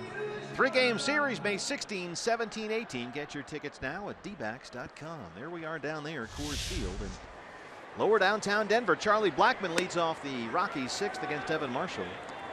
Blackmon 2 for 3. He has homered, singled, driven in 3. A home run over the new fence out there in right center back in the 3rd, and a bloop 2-run single in the 4th. Right by EY Sr. A ball and a strike.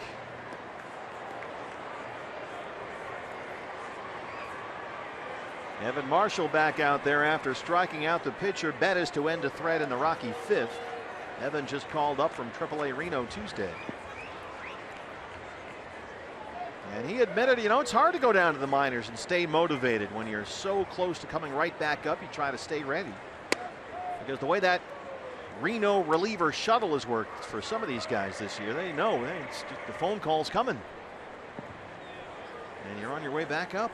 That's one of the hardest things in the game of baseball, when you've had a taste of the big leagues, had a taste of success at the big league level, and then fall on hard times, or because of roster problems you need to go back down. Segura knocks it down. Blackman's aboard. It's tough to go down there and maintain a good attitude, but you have to realize the only way you're going to get back to the big leagues is by pitching well. Well, Chip Hale said the other day that of all the relievers who have been on that Reno reliever shuttle back and forth all year long, the two that he believes have been most deserving to be here are Jake Barrett and Evan Marshall, and both those guys have been victimized a bit by the Diamondbacks' need to have rested and ready relief help. And the only way to maintain that is to shuttle guys back and forth, but both Barrett and Marshall are here.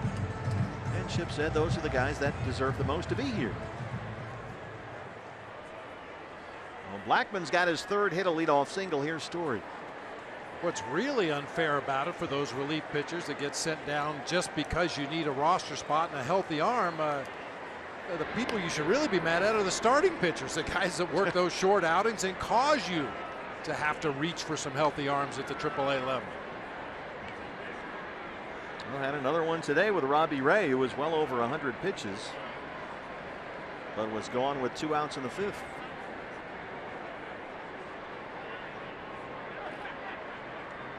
Blackman holds it first. Story drives that deep to right center field. It backs up Chris Owings at the track, at the wall, and Co's got it up against that new fence. What a catch by Chris Owings out there in deep right center.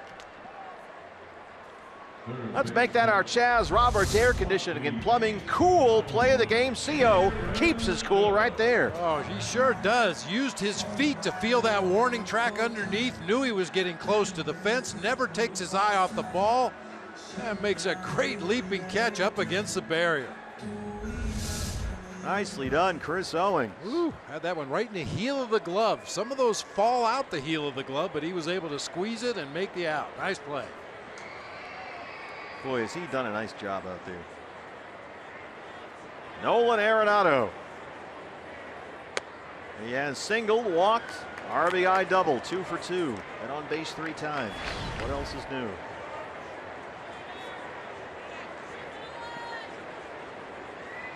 Now in 9 games this year against the Diamondbacks, Arenado has 3 homers and 9 RBIs.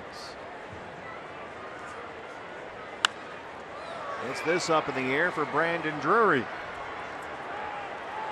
Blackman at first. He's going to bluff and hold. 2 outs.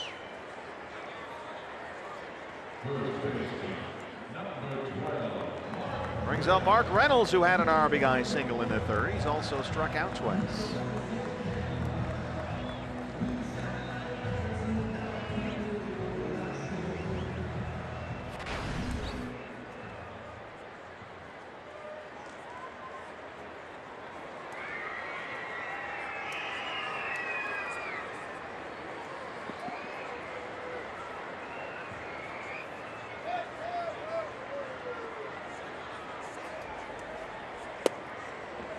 Mark Reynolds has proven to be a nice signing for Colorado to this point. He's made most of the starts this year at first base.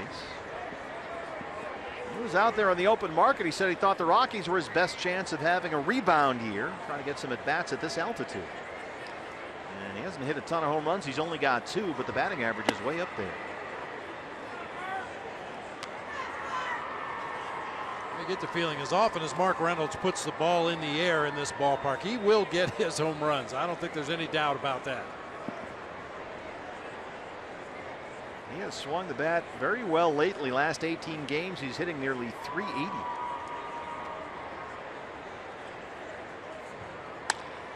There's a little roller to Nick Ahmed. Underhand toss for the force. Oh, Charlie Blackman is in there. Vic Carapazza at second base says safe. once again, real hard to shortstop. Another play because of the shift that you put defenders in awkward positions. Gene Segura going back from that shifted position, trying to find the base while he's looking for the ball from Nick Ahmed. Wow, was that close? Really close. Chip Hale looking back at bench coach Glenn Sherlock, and they will challenge this. Alan Campbell has seen enough in the Diamondback clubhouse to merit a phone call to New York. So here we go. Diamondbacks are going to challenge the safe call at second. This is a good challenge because if they can get the call overturned, they're out of the inning. If they can't, then there are 2 on and 2 out for Ryan Rayburn. By a toe. Ooh. He might be in there by Sergeant Hulk's big toe. The length of a cleat.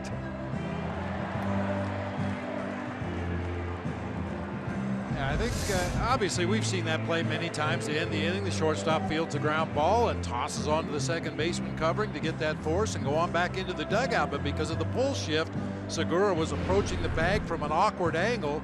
Nick might have been better served just to go to first base. So the Diamondbacks lose their challenge. Safe at second is the call.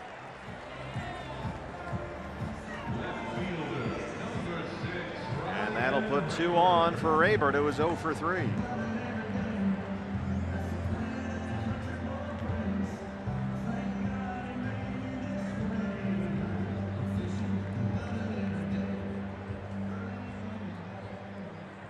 Charlie Blackmon at second, Mark Reynolds at first.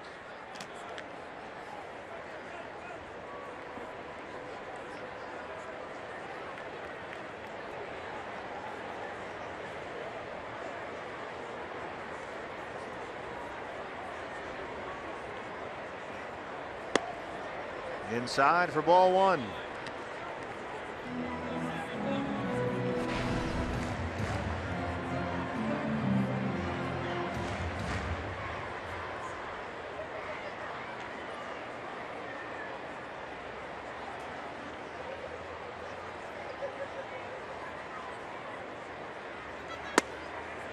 D-backs, as soon as this ball game is over, on an airplane, finally back home to Phoenix. Start of a big 4-game series tomorrow night against the Giants fans.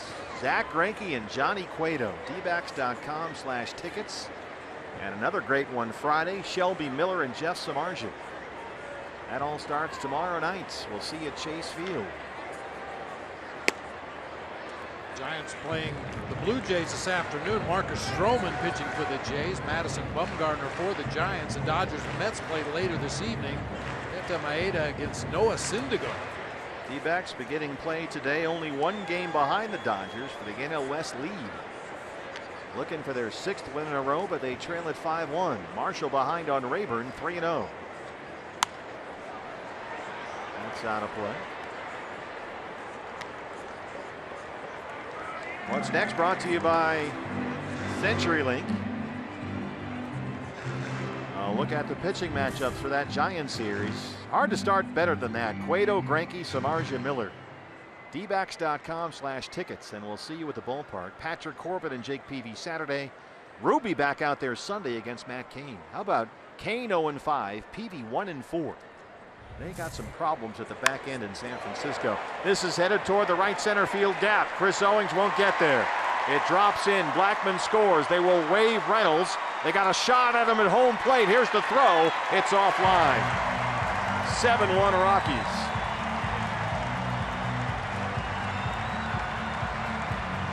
And that's exactly what you were hoping to avoid with that challenge on the safe call at second.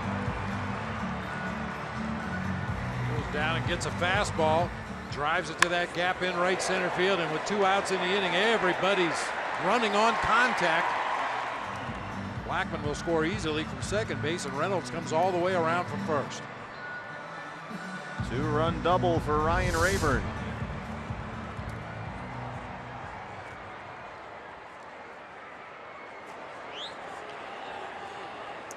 Rockies have now out-hit the D-backs 11-5. DJ LeMahieu was walked and struck out twice.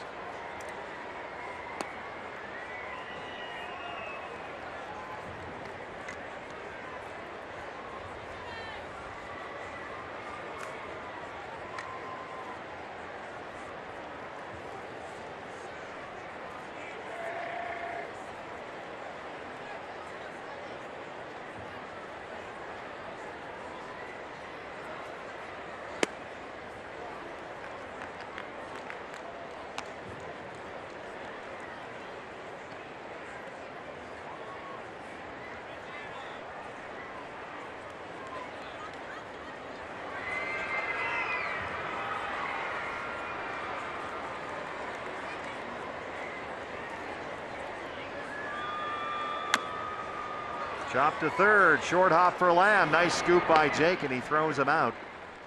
And that ends the inning, but the Rockies get 2 more. After 6, they lead the Diamondbacks 7-1.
Steve with you, Bob Brenly, Jody Jackson with you. D-backs trail the Rockies 7-1 as we start the 7th. It's time now for greater coverage of baseball. It's brought to you by T-Mobile, a look around the National League West.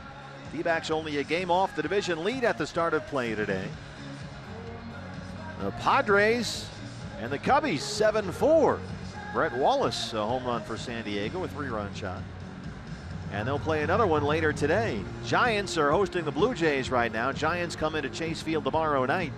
They lead the Blue Jays 2-1. Later tonight, Syndergaard and Maeda at Dodger Stadium. That's in LA. Thor. Noah Syndergaard. Thor. Yeah. I said 4. What's the significance of that?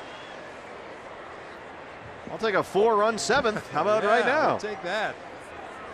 As Manny Tomas has one of the 5 Diamondback hits, a single his last time up. And Chad Bettis kind of has a way of hanging around against you, and he's done it again here today, pitching into the 7th inning. It takes a few punches to knock this guy down. He's gone at least 6 full innings in each of his last 6 starts. And once again, he's been very efficient. He is just a smidge over 80 pitches through 6 innings. He's been over 100 pitches during that span only twice. 6 straight starts, going at least 6 innings. His high for the year is 114. Pitcher's spot is up next for the Diamondbacks after the double switch, and Ricky Weeks Jr. is in the on-deck circle. Bettis right now only 85, 86 pitches. There's Ricky.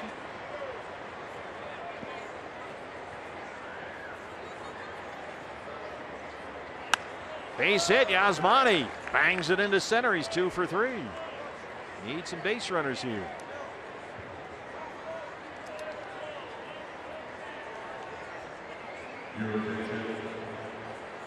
Ricky Weeks Jr.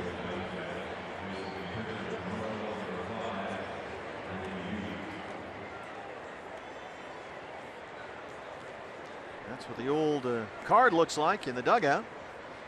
They'd really like to stay away from David Peralta, Chip has told us, unless it's an absolute emergency. Yeah, I would think the only way we would see David Peralta today is if they need a pinch runner. Yeah. That's something that shouldn't bother that wrist. So you're essentially playing a man down. Ricky 5 for 17 as a pinch hitter this year. That includes 3 doubles and 3 RBIs. He's in there at 214 on the year. Right at Story, knocks it down. He can't corral it. Ricky Weeks Jr. singles. Tomas, a heads up play, and rolls into shallow center. Wow. And that's a Coors Field hustle double right there for Ricky Weeks Jr. All that no man's land out there in the shallow portions of the outfield. The immense size of this ballpark creates a lot of hits like that. Yes, it does. And both Rockies infielders, Story after he dove for the ball and LeMahieu went to cover second base, they both just kind of stood there and watched Charlie Blackmon run all the way in from center field to make that play. That gave Tomas a chance to advance to third and Weeks on to second. Just what you're looking for, down 7-1. Here's Chris Herman, who so far is 0 for 2. Nice base running by both Yasmani and Ricky on that play. Well, he's been a nice addition. Done a really nice job, Ricky Weeks Jr. Let's see if Babe Herman can get into one here.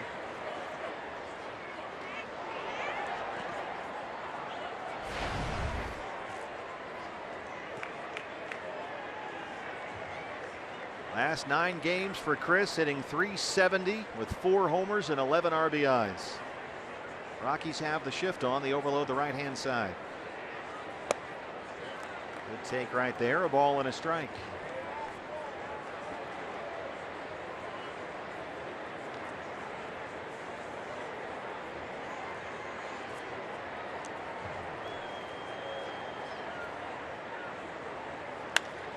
That's going to find a gap and roll to the wall. Chris Herman knocks in 2. Tomas scores. Weeks scores. And Herman has a 2-run double.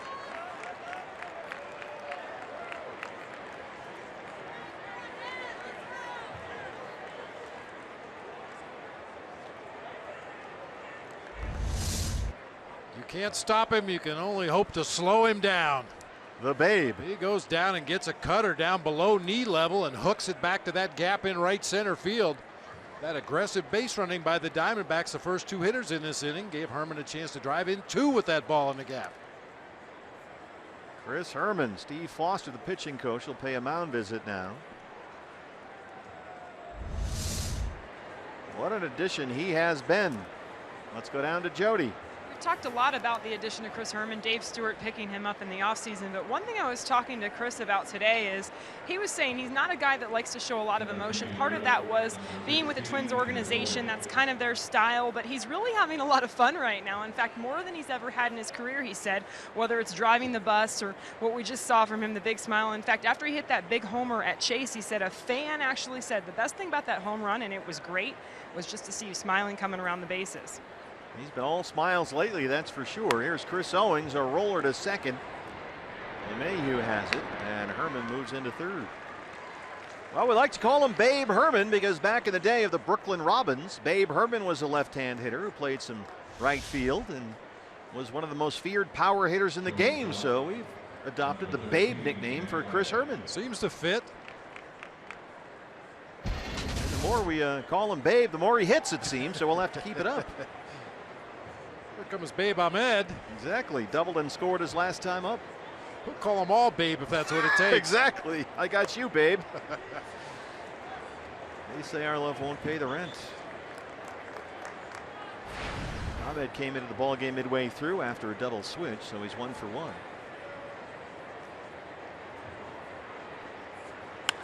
Nick hits that sharply into left field. Here come the Diamondbacks. Ahmed going to stop at first. Herman scores. And it's 7-4. Nick Ahmed 2 for 2. The RBI single. And they may want to get Chad Bettis out of there. He appears to have hit the wall. Babe Ahmed with a base hit into left field. Babe Segura making his way to the plate. And here comes Walt Weiss. That's 2 hard hit balls by Nick.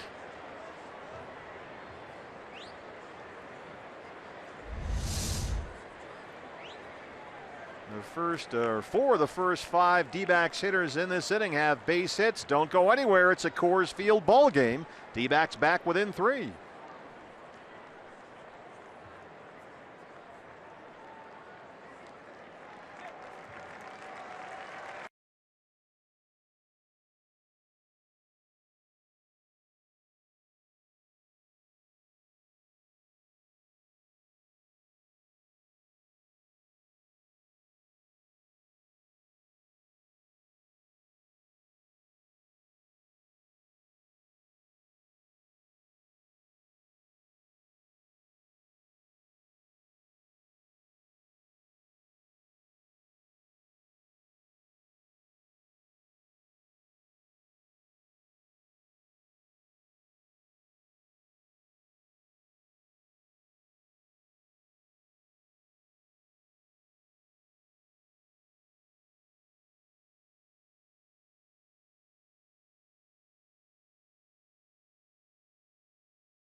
7-4 ball game in the 7th, and fans, you can customize your own D-backs ticket package with a D-backs mini plan. You can choose from big games, including the upcoming Yankees series that starts on Monday, or the Dodgers series in June. How about All-American weekend in July? It's up to you.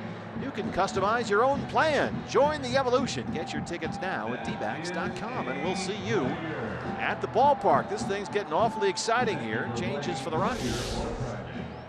New pitcher Carlos Estevez, the right-hander, his 9th appearance this year. The ERA just about 5.5.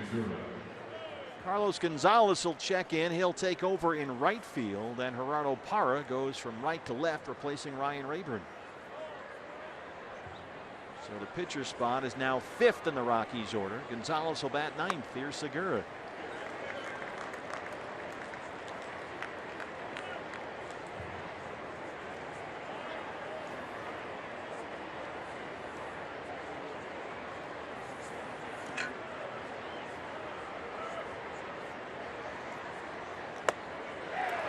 Two. Yasmani Tomas led off this inning with a single up the middle. Ricky Weeks Jr. a hustle double. Chris Babe Herman a 2-run double. Owings grounded out to move Herman to third. Ahmed single. Now here's Segura, who strikes out. Estevez not messing around. He's got a big arm. Occasionally he can spray it around. He's now struck out exactly as many as he's walked this season. Average fastball about 95, has a little slider to go with it.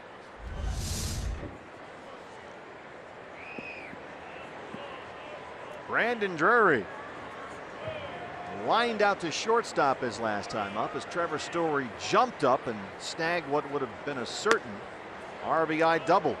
Took a base hit away from Brandon, who's 0 for 3.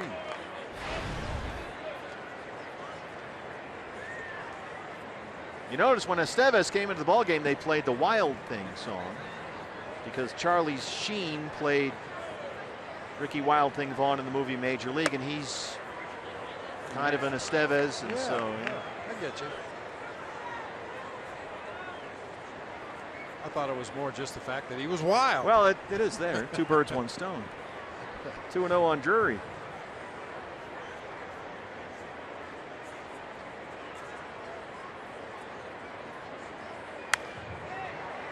That's going to reach the seats.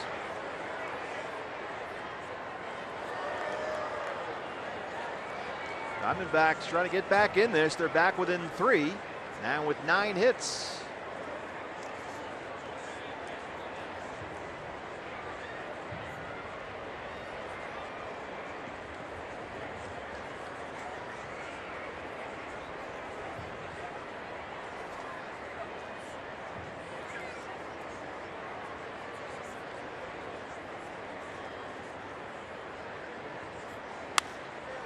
This is out to Cargo in right field. And that's the end of the inning, but the D-backs get 3. We stretch at Coors Field. It's 7-4 Colorado.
Rockies lead the D-backs 7-4. The momentum on the part of the good guys, however. Hey, D-backs fans, if you can't catch the games on TV, you can now stream games live on your mobile device. Just go to your app store and download the free Fox Sports Go app, log in, and stream the D-backs wherever you go.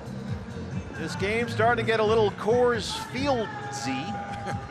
And the new pitcher for the Diamondbacks is the rookie lefty Zach Curtis. 3 big league appearances so far for Zach. He last worked Sunday in Atlanta.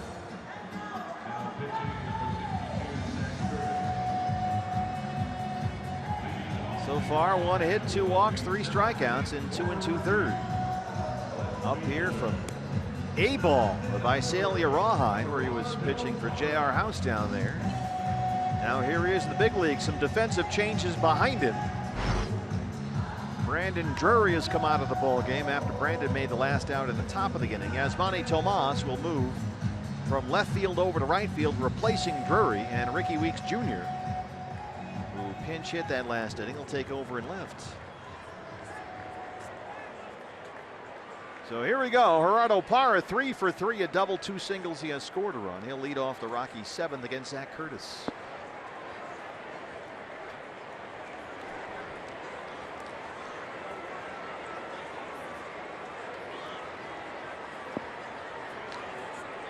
Parra has 7 hits in the series, including 4 doubles. There's a strike, 0-1.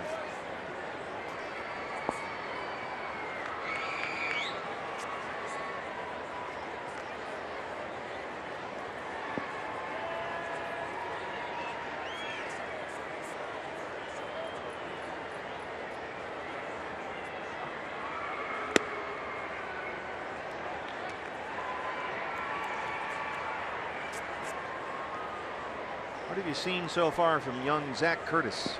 He's one of those guys that has a fast arm.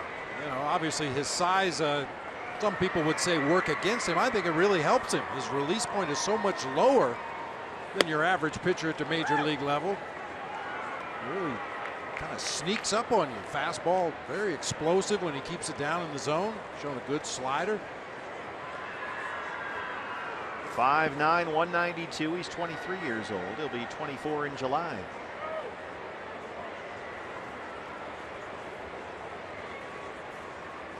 How do you describe that arm angle?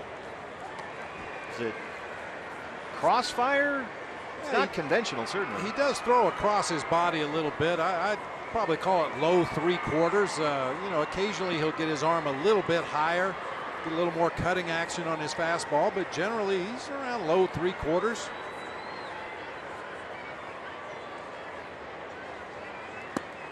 This is a young man who pitched at Hillsborough, was a lockdown closer at Kane County, just sensational last year. And now here he is in Coors Field. That's what happens when you do good. Pitched collegiately at Middle Tennessee State. Full count, 3-2.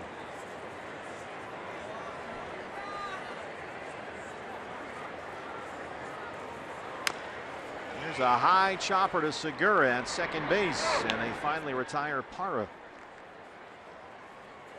Yeah, you rarely see a pitcher make the jump from A-ball to the big leagues. I think more than just his stuff, it speaks to his makeup, his aggressiveness. He's not afraid out there on the mound, not afraid to challenge hitters at the big league level in the strike zone. He believes his stuff is good enough to get these guys out. There's a lot of guys with good stuff pitching in A-ball right now, but if you ask their farm director, is this guy ready for the big leagues? Oh, no, he's not ready for that quite yet. But how do you determine the difference? Well, you have to be around a guy. You have to know his work habits. You have to know what makes him tick. Watch him struggle, see how he reacts when he struggles as opposed to when things are going good. And apparently all indications for Zach Curtis was he's a guy that was ready for the big leagues. So it's as much about makeup as it is stuff then. Well, it helps to have the good stuff, right. No question about that, but sometimes you can have the good stuff but not the mental makeup to come up here and do what you have to do to be successful. Do you think things like makeup and guts and clutch get left out in this new sabermetric universe? Yeah, I think sometimes, which is why it's a good thing there's just enough old timers left around that can evaluate what makes a guy have guts, have huevos or whatever you want to call it. Somebody that's not afraid to go out there and do what they have to do to win a ball game. Onions, as Bill Raftery Yeah, likes there to you say. go. Right by him. There's some, call it swagger if you want, whatever you want to call it. It's confidence in your own ability, confidence in your own stuff. Well, so far in his professional career, Zach Curtis should have a lot of reasons to be confident. Last year at Kane County, 33 saves, a 1.33 ERA in the Midwest League. Had a couple of saves for J.R. House at Visalia in the Cal League before he was called up. And he strikes out Garneau, 2 up, 2 down. For more on Zach Curtis, here's Jody. Well, Dave Stewart was talking about this yesterday. He actually gave credit to Mike Bell, the director of player development for the Arizona Diamondbacks. His name came up, and Dave Stewart said, we're looking for a left-handed guy. He said, how about Zach Curtis? The other thing that opened some eyes, you guys mentioned it. Steve, you mentioned the numbers. They were off the charts at every level. And then, Bob, you mentioned the makeup, and Dave Stewart, well, he called it guts. In fact, he used that exact word yesterday. But his name came up in trade talks in the offseason, and that was something that really opened some eyes for Dave Stewart. Well, I'm sure after the year he had at Kane County last year, they got a lot of phone calls on this young man. He was sensational. Well, here's Cargo, checked into the game after a double switch, so he's batting in the 9th spot. His first at bat, 306 and 4 homers. And this is a guy who does not hit lefties. That's why he was not in the starting lineup against Robbie Ray. Hit 195 against left-handers last year. Just one other footnote on Zach Curtis, a guy that's been a closer, so he's had to face righties and lefties. He hasn't been pigeonholed as a left-handed specialist. He's had to pitch to whoever comes up there in that 9th inning, righty, lefty, power hitters, slap hitters, doesn't matter. So he's got a little more well-rounded arsenal. He can attack righties and he can attack lefties.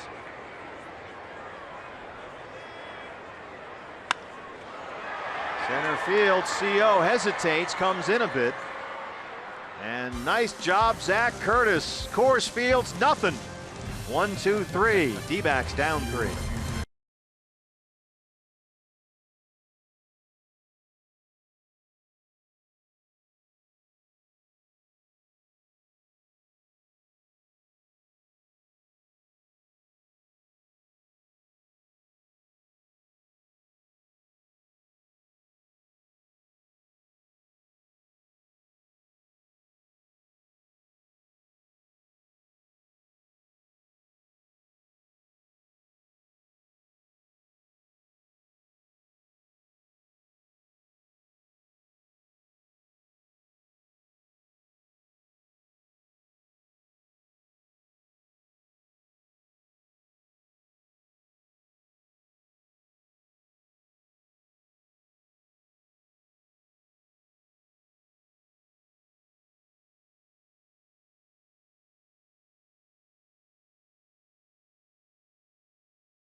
D-backs 8th inning. Time for the Jimmy John's delivery of the game, and Goldie delivered big time in the 6th. He blasted an RBI double to dead center field. And once again, he started barreling up those balls a lot more often. The RBI double. His 700th career hit. 700 career base hits for Goldie, who leads off the 8th against Estevez. D-backs have been out hit 11-9. They trail at 7-4, trying to come back here at Coors after a 3-run 7th. Goldie's RBI double, part of that. Or that was in the 6th, pardon me. Herman had a 2-run double in the 7th, and Nick Ahmed an RBI single. Got some heavy clouds overhead right now, no big deal. Patches of blue sky here and there.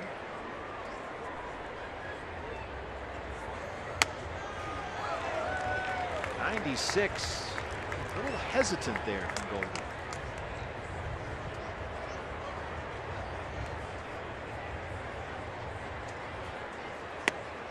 Lays off that one, 2-2. Carlos Estevez, called up from AAA Albuquerque near the end of last month. Goldie shoots one fair down the right field line. He will take the turn at head for second. His second consecutive double. And the Diamondbacks have the leadoff man on here in the 8th. Real defensive swing in the 2-strike count. High velocity fastball up and out over the plate. He barrels it right down the first baseline. Good start. Here comes Walt Weiss. A slow walk to the mound. Rockies bullpen has been busy, and he's going to go make a change right here. So the Diamondbacks just got 3 in the 7th, threatening again here in the 8th. Don't go anywhere. Back from Denver after this.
Here in the 8th inning, they trail at 7-4. Goldie on board after a leadoff double, and the new pitcher for the Rockies, the veteran lefty Boone Logan, who has worked scoreless baseball in 11 of his 14 appearances this year, a 2.25 ERA. Fastball slider combination for Boone Logan. Fastball will sit in the low to mid 90s. Pretty much a 50-50 split between fastballs and sliders.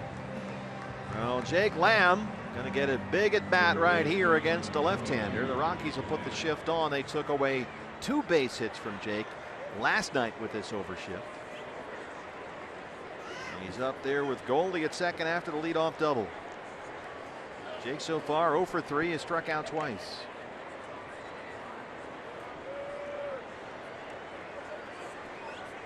D-backs couldn't get anything done against Chad Bettis through the first 6 innings, really. At one point, Bettis retired 12 straight, but now they're into this Rocky bullpen. 0-1.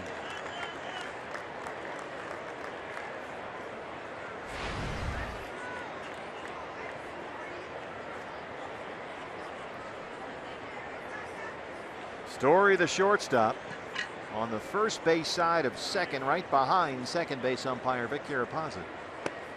Swing and a miss, and Jake down 0-2.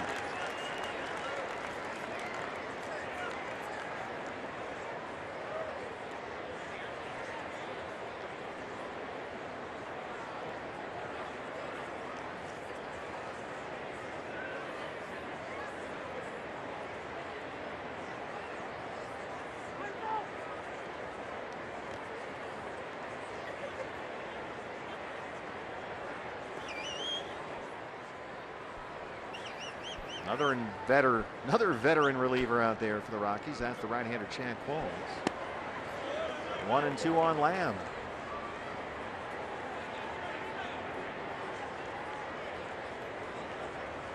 D-backs trailed it at one point after 4 innings, 5-0. They were down 7-1 after 6.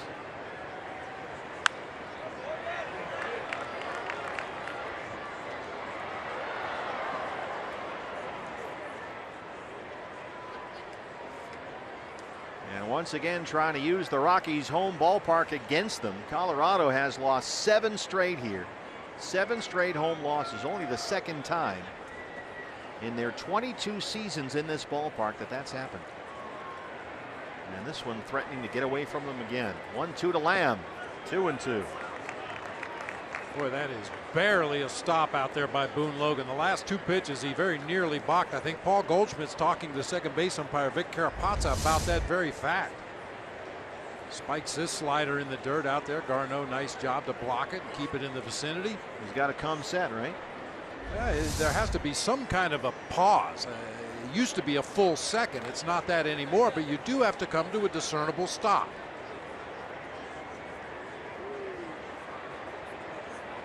Two and two.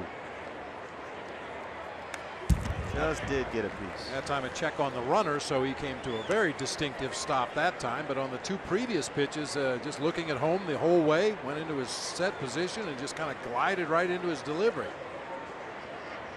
Boone Logan been around a long time. 529 career appearances. That is 16th most among all active pitchers, and 4th most against amongst left-handers.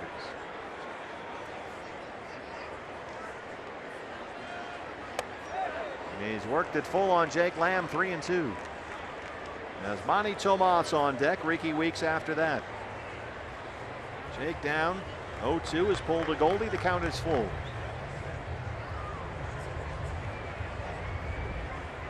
Rockies will keep the shift on here with a full count.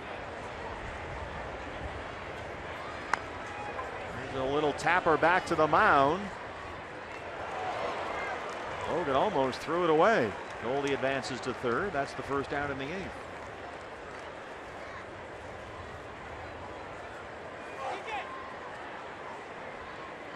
And Walt Weiss is going to match up now with the right-hand hitting Yasmani Tomas coming up. He'll go to his right-hander Chad Qualls.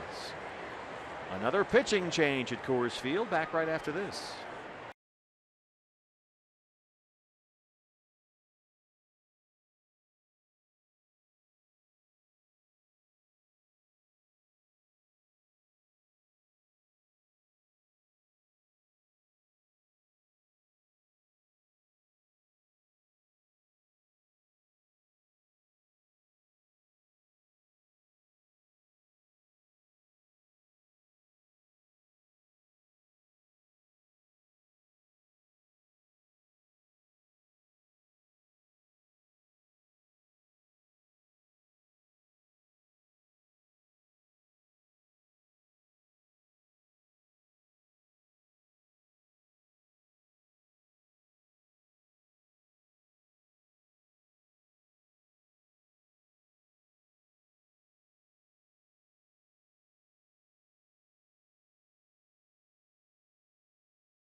Down 7-4, threatening more here in the 8th, and the new pitcher for the Rockies, the 12-year veteran.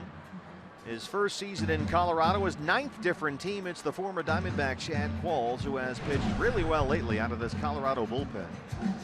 His 15th appearance this year. He has pitched scoreless baseball in his last 9 outings, and over that stretch has given up just 1 hit. He's kind of the right-handed version of Boone Logan, sinker slider guy. Doesn't throw nearly as hard as Logan. His fastball usually sits around 90, maybe a little above that. Ground ball specialist when he's keeping it down. They've really tried hard to build a bullpen here in Colorado. They went out and gave Boone Logan some money a couple of years ago, and now they brought in Qualls. They traded for their closer Jake McGee, so they're trying to piece something together back there.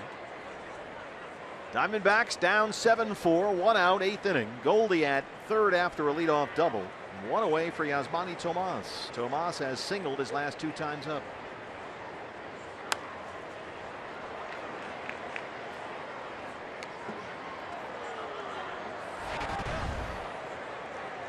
Yasmani, a big return to the lineup last night after sitting out the previous 4 games with a stiff neck.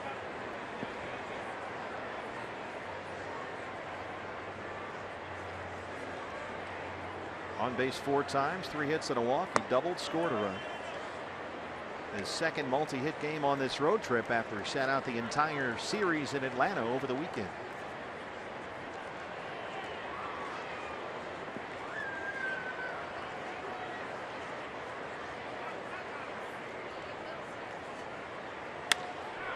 Drive this one to Blackmon in center field, and he won't get there. Goldie will score. 7-5 ball game. Tomas pulls in with an RBI double, and the Diamondbacks will get the tying run to the plate with a 1 out in the 8th. El Tanque, his second straight 3-hit game. Got some backspin on this one. A slider over the heart of the plate. Drove it to straightaway center field. Blackmon just kind of froze for an instant and then broke back. Couldn't get there in time. Boy, this ballpark, what a fit it's been for Yasmani Tomas in his brief career here at Coors Field. He is 14 for 29. That's 5 runs. That's tacos. Giddy up. So the Diamondbacks coming back here. Down at 1 point, 5-0 and 7-1. They pulled it within 7-5. Ricky Weeks Jr. doubled his last time up.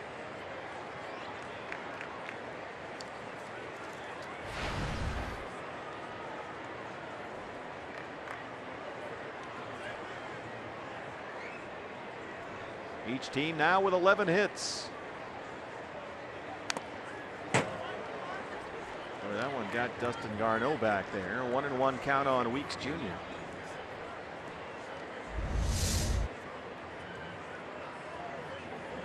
Oh, that foot. Ugh.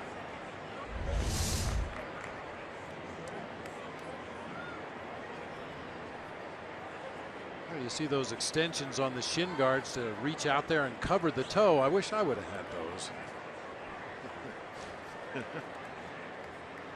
You got any toes left? No.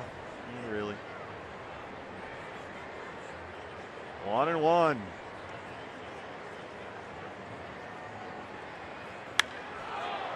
Center field for Blackmon going back at the track. He's got room. He's got a beat on it. He catches it for the second out. Tomas will tag and head for third. Ricky gave it a ride. That sure sounded good. Yeah, I was just going to say it sounded like it was going to carry a little farther than that, but as it is, chases Blackmon to the 4:15 mark to make the play. Heads up base running that time by Tomas. When he saw that Blackmon was going to make the catch, he went back to tag up and advances on to third base. Almost no wind out there right now. The flags above the rock pile in dead center field are dead still at the moment. So Ricky didn't get any help from the wind. Here's Chris Herman with Tomas at third and 2 down. A 2-run double his last time up.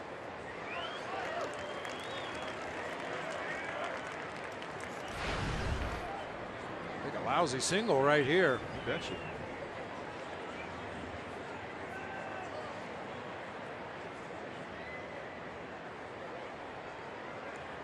Shift is on for the Rockies. He gets it up in the air, high and deep right center field. Blackmon in that corner. It's carrying. He won't get there. Tomas scores. Herman is coming around third. It's rolling on the track, and Matt Williams puts on a big stop sign. The Babe is at it again, driving the bus, and the Diamondbacks are back within 1. The tying run is 90 feet away. Wow. Second ball in a row that Charlie Blackmon may have misplayed out there in center field. Herman puts a charge on it to the deepest part of right center field. Blackmon got all kinds of turned around out there and just misses that ball. Hits off his leg and goes past Cargo back toward right field. The whole time Herman is motoring around the bases. Yeah, took a bus ride from home plate around to third. Chris Herman had an RBI triple in Monday's game. Today he's got a 2-run double and another RBI triple. And if Chris Owings can come up with a base hit right here, we'll be all tied up.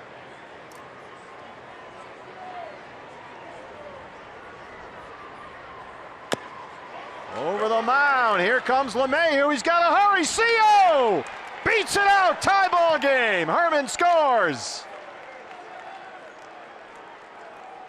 The Diamondbacks down 5-0 and 7-1 have tied it at 7 here in the 8th. Absolutely the right guy to hit that trampoline ball off of home plate. You bet. Chris Owings just streaking down that first baseline, smelling a base hit and an RBI if he can just beat this out, and he does. Well, as Brandon Webb always likes to say, these are the never say Diamondbacks. That's right. And they have come back. They've now out-hit the Rockies 13-11. And we have a whole new ball game at Coors Field. 3 in the 7th, 3 more in the 8th. It's 7-7. Wow.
Three in the 7th, now 3 more in the 8th.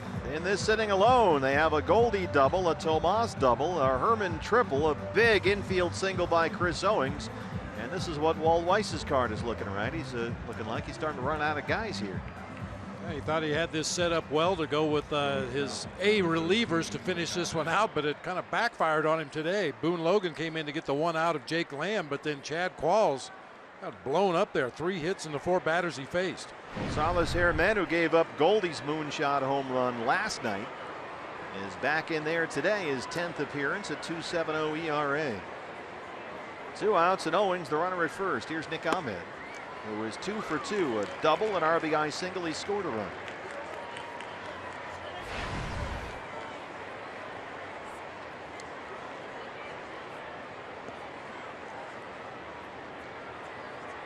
And this Rockies team, which has lost 7 straight home games here, has blown a 7-1 lead.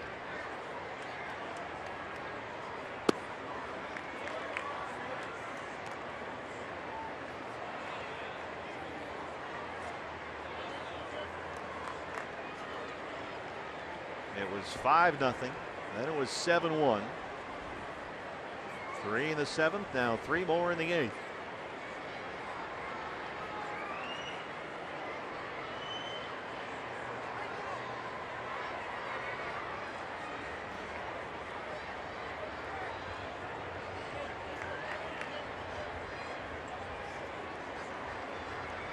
Nick had a good night at the plate last night, had an RBI single, scored a run, walked twice. Now 2 for 2 here today. So his bat has really come around on this road trip. 2-1. His pitch selection has been a lot better on this road trip than it had been before when he was really struggling, chasing a lot of breaking balls out of the zone, a lot of fastballs up out of the zone. Been a little more disciplined on this road trip.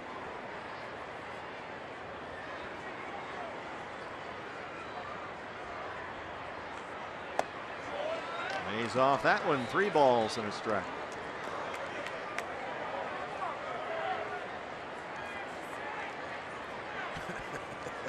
Diamondbacks dugout giving it to Gene Segura. He thought that was ball 4. He was headed up to the plate. They're running up there to take their at-bats. Coors Field will do that to you.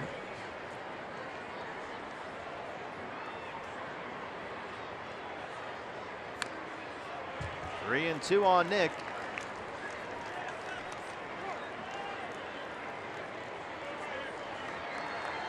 Boy, the D-backs could not get anything for the most part against the starter Chad Bettis, who at one point retired 12 straight, then seemed to fatigue a little bit. They got to him in the 6th. And then in the 7th.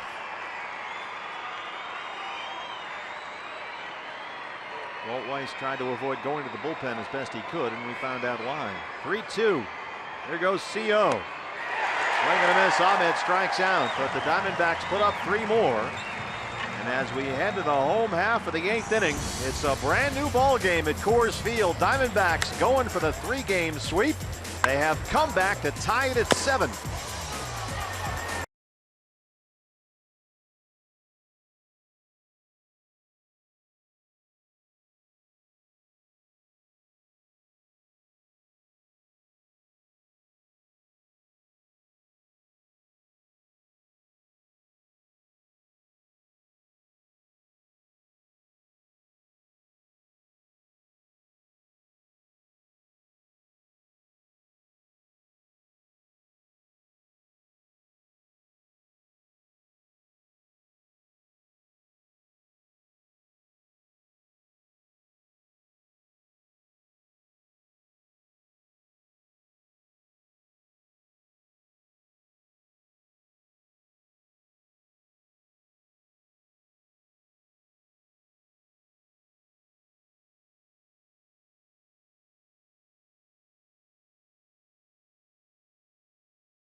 Started all tied up at 7 as we head to the bottom half of the 8th inning. Hey, fans, plan ahead and get the kids to some upcoming Kids Sunday games. Sunday games are perfect for the family and start at 1:10 this Sunday, May 15th. Kids can take home the youth T-ball set courtesy of MLB Play Ball.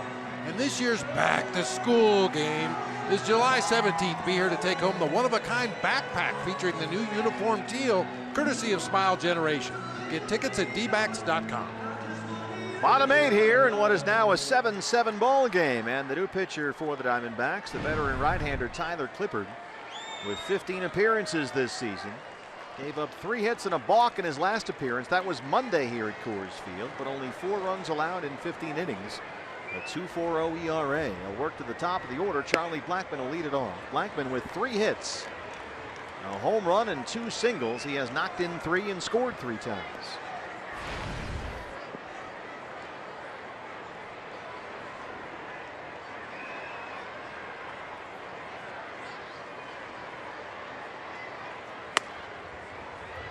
Oh, and 2.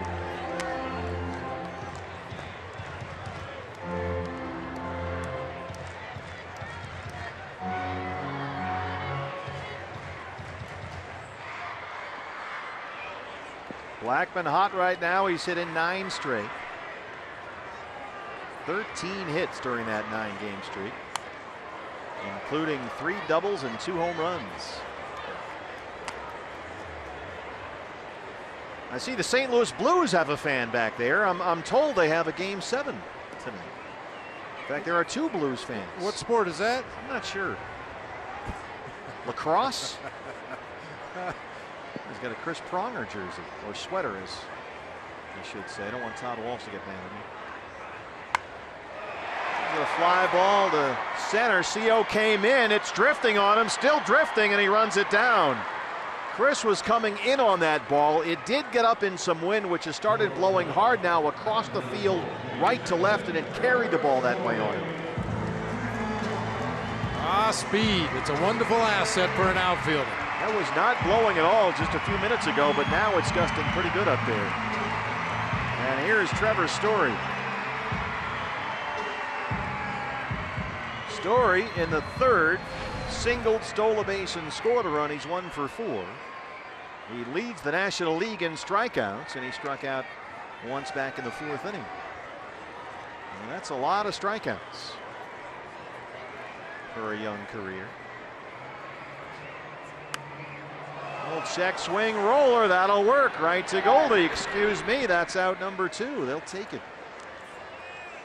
We're mentioning that Trevor Story in his first 151 plate appearances this year has struck out 50 times. Bob Brenly, during his All-Star season back in 1984, it took you 567 plate appearances to strike out 52 times. Really? And Story has come close to matching you in about 1/5 of the number of plate appearances. That's your All-Star card from '84.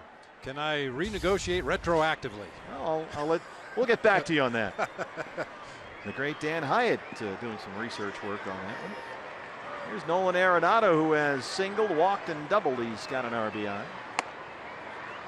Yeah, one thing you noticed on that baseball card, we were talking about the shin guards. Look at my toes, just hanging out there waiting to get hit by a foul tip. I see that hand is not behind you, though. I wasn't completely set up. Oh, there. I was just moving into position. Now, how's that protection there? That's pretty good right there. Of course, when you start moving around and, you know, pointing your toes out a little bit and the heels in, it exposes the instep. You can't protect everything, but they sure have tried with the new catcher's gear. D-backs have the shift on the left-hand side for Nolan Arenado. Segura, the second baseman, on the shortstop side of the bag. Lamb right on the line at third.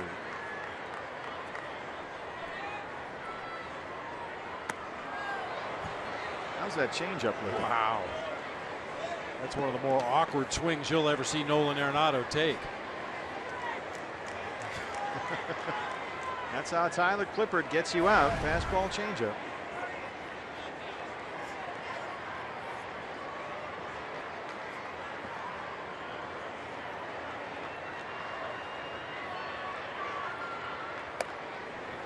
Diamondbacks in the 9th inning will have the top of the order due up. You got Segura, then the pitcher spot, which is second, and then Goldie.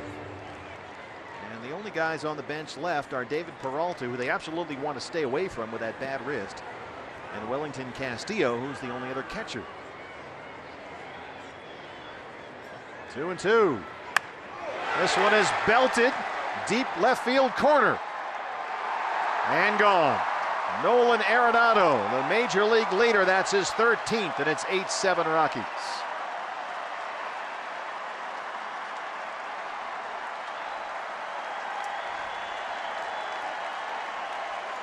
That's his 4th home run this year in 9 games against the Diamondbacks. Boy, after that awkward looking swing earlier in the sequence, there's nothing awkward about this one. Tyler Clippard with that split finger changeup just kind of flutters up there, doesn't really take the downward movement that we're used to seeing, and Nolan Arenado rips a line drive right down that left field line. Arenado now a triple shy of the cycle. He's also walked, he's knocked in 2. Mark Reynolds. There's a pop-up foul ground. It's going to get behind the dugout and out of play.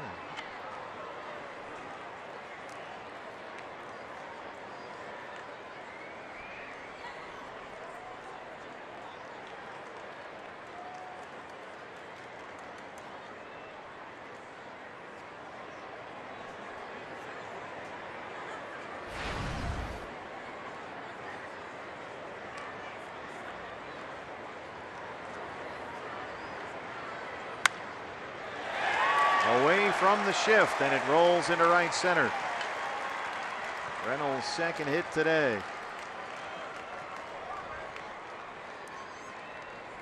We don't know if it'll last all season, but that's one of the biggest changes for Mark Reynolds coming over here to the Rockies. Trying to hit the ball all over the place, make a little more contact, strike out a little less, even if it means the home run numbers might suffer over the long haul. That time hit it right where the second baseman would normally be standing had there not been a shift on.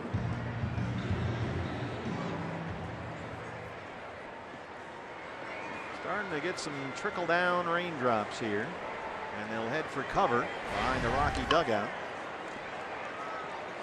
Ben Paulson hitting for the pitcher. Pitcher spot 5th in the Rockies order.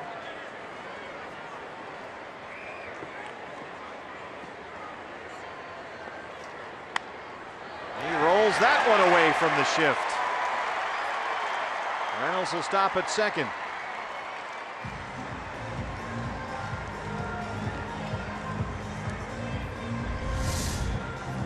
Consecutive shift beaters right here. I don't think this was intentional on the part of Ben Paulson. He just kind of shot it over that way accidentally, but rolls through for a base hit.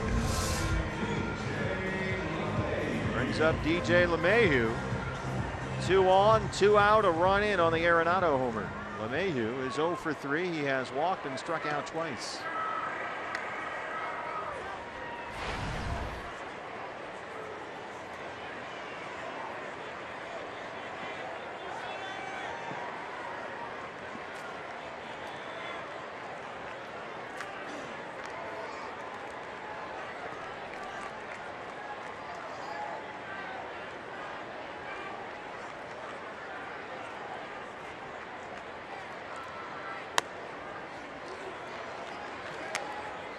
"15 runs and 27 hits. Welcome to Coors."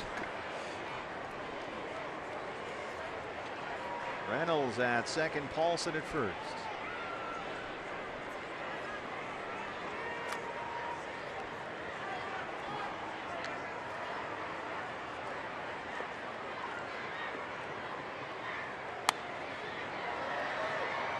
Tyler ahead 0-2.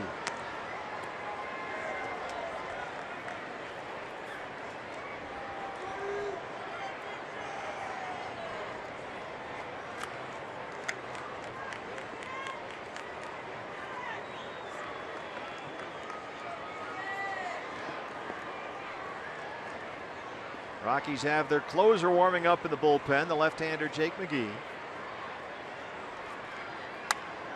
LeMahieu shoots it the other way, but that one is foul. Just couldn't quite keep it fair. And that's his bread and butter right there. Yeah, it sure is.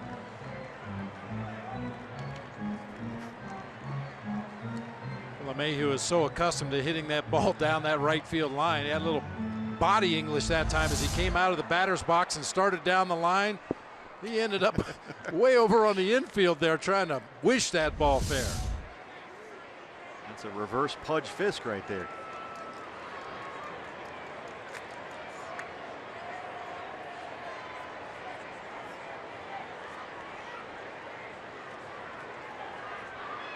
Still 0-2.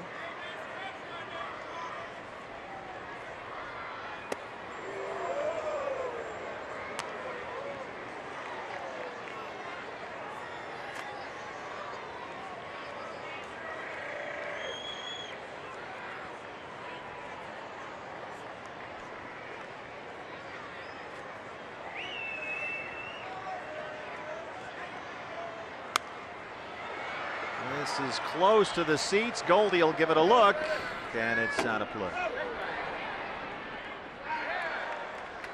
Diamondbacks in the top of the 9th inning will have Segura and Goldie wrapped around the pitcher spot. Now that's a Charlie Blackmon-esque beard right there. The old Garrett Atkins jersey. Pretty happy about catching that foul ball. I would say so.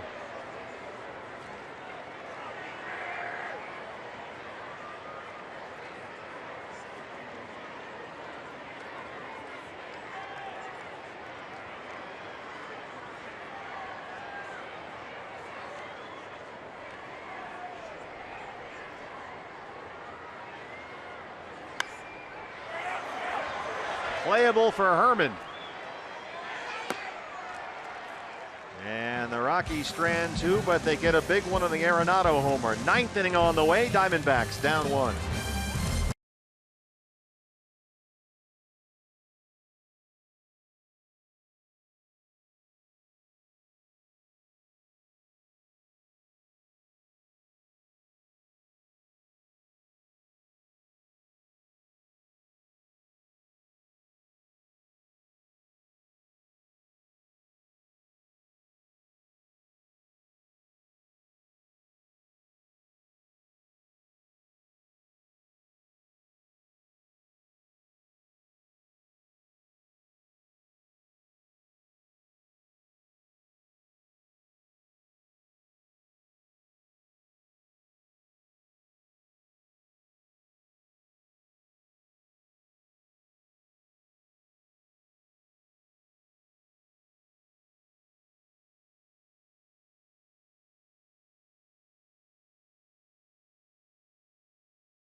Field, the Gila River game summary. Diamondbacks trailed this one at one point at different points, 5-0 and 7-1, but 3 in the 7th and 3 in the 8th tied it up.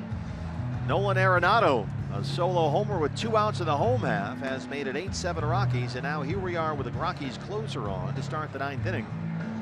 It's the left-hander Jake McGee, who has converted 8 of his 10 save opportunities this year. Blew his second save of the season Saturday at San Francisco. You see the ERA, it's 5.40, but 5 of those 7 earned runs came in one outing. That was back near the end of April against the Dodgers. They traded outfielder Corey Dickerson to Tampa Bay to bring in Jake McGee and be their closer, and he's got a big opportunity to nail down a save right here and snap what is a 7-game home losing streak for the Rockies. The Diamondbacks will try and keep this thing going with Segura to lead off the 9th. Pitcher spot is due up next. It's second in the order after a couple of double switches, and Wellington Castillo is in the on-deck circle. So against the left-hander McGee, it's Segura, Castillo, Goldie in the Arizona 9th.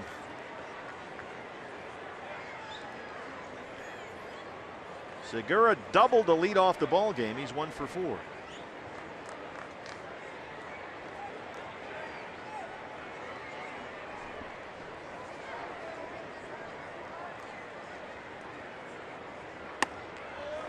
There's a strike, 0-1.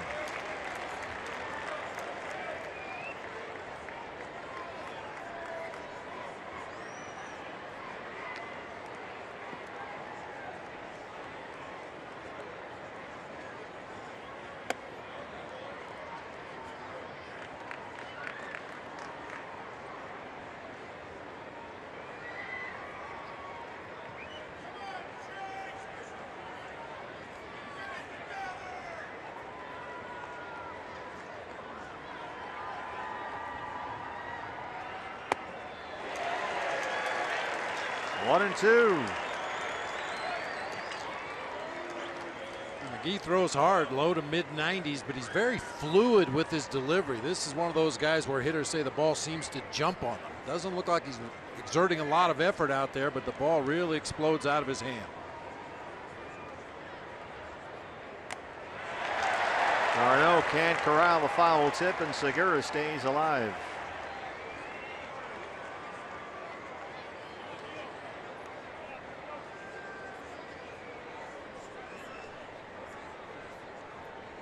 Jake McGee, a very effective relief pitcher in Tampa Bay for Joe Madden. 19 saves 2 years ago, worked primarily as a setup man.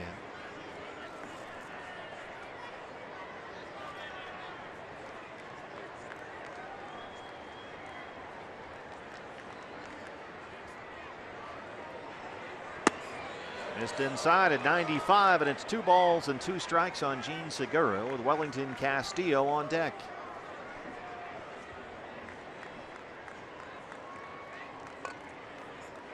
Wind has died down a little bit. It's still blowing pretty well across the outfield, right to left toward the left field corner. 2-2.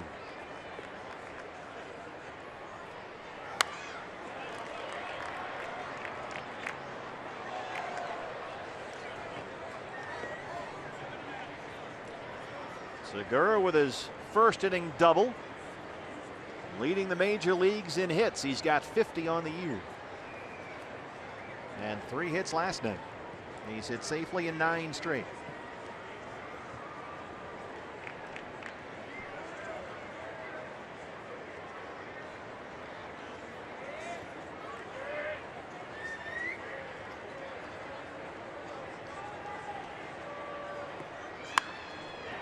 Foul just over the head of Matt Williams down there.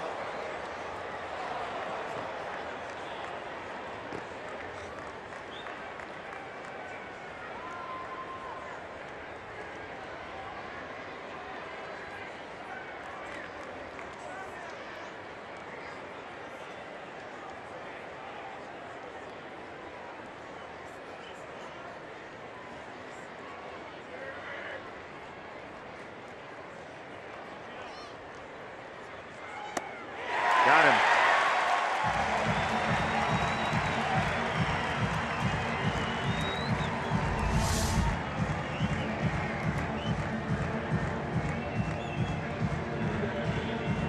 Elevated fastball, sneaky quick by Jake McGee. I mean, the radar gun readings are consistently mid-90s, but I guarantee you the hitters will say it looks faster than that.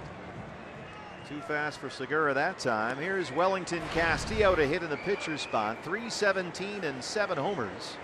He is 5 for 10 in the series, including a pair of doubles. He has had a very hot road trip. Ball 1. Wellington has hit safely in all 6 games he's played on this trip, all starts.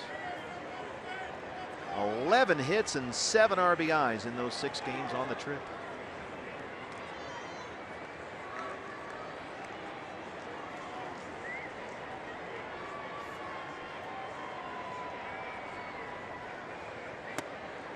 He's ahead 2 balls and no strikes. Goldie on deck. He has doubled his last 2 times up.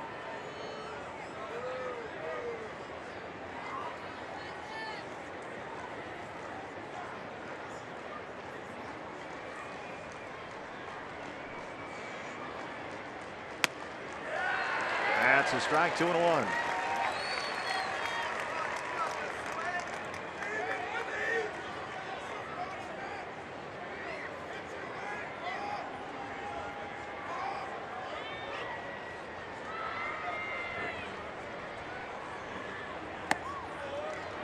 Missed at 95, and Beef Wellington ahead 3 balls and a strike.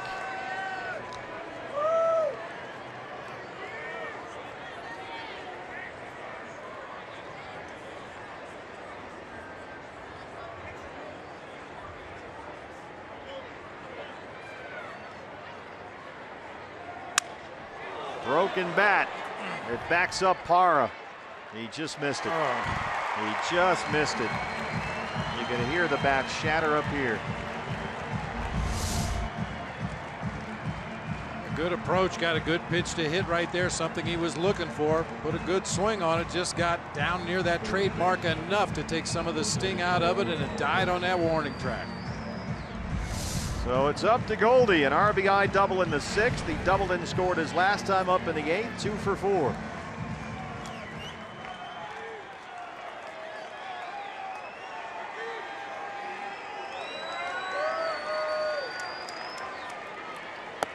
If he can pull the ball and get it up in that wind, it might carry out of here. Not that he needs it, especially considering the one he hit here last night. But it is blowing out to left.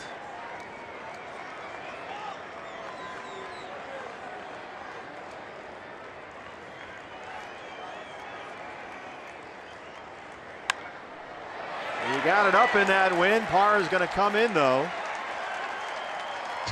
And the Diamondbacks drop the series finale here, 8-7, as the Rockies avoid a sweep, and they snap a 7-game home losing streak here at Coors Field. But the Diamondbacks take the series, And they head back home now. I would think, Bob, feeling pretty good about things. Yeah, they should feel pretty good about things. This road trip got started really badly down in Miami, but they came back in Atlanta, took care of business against an undermanned team, and then came in here to Coors Field, and the offense woke up. Unfortunately, a bad start by Robbie Ray today put them kind of behind the 8 ball.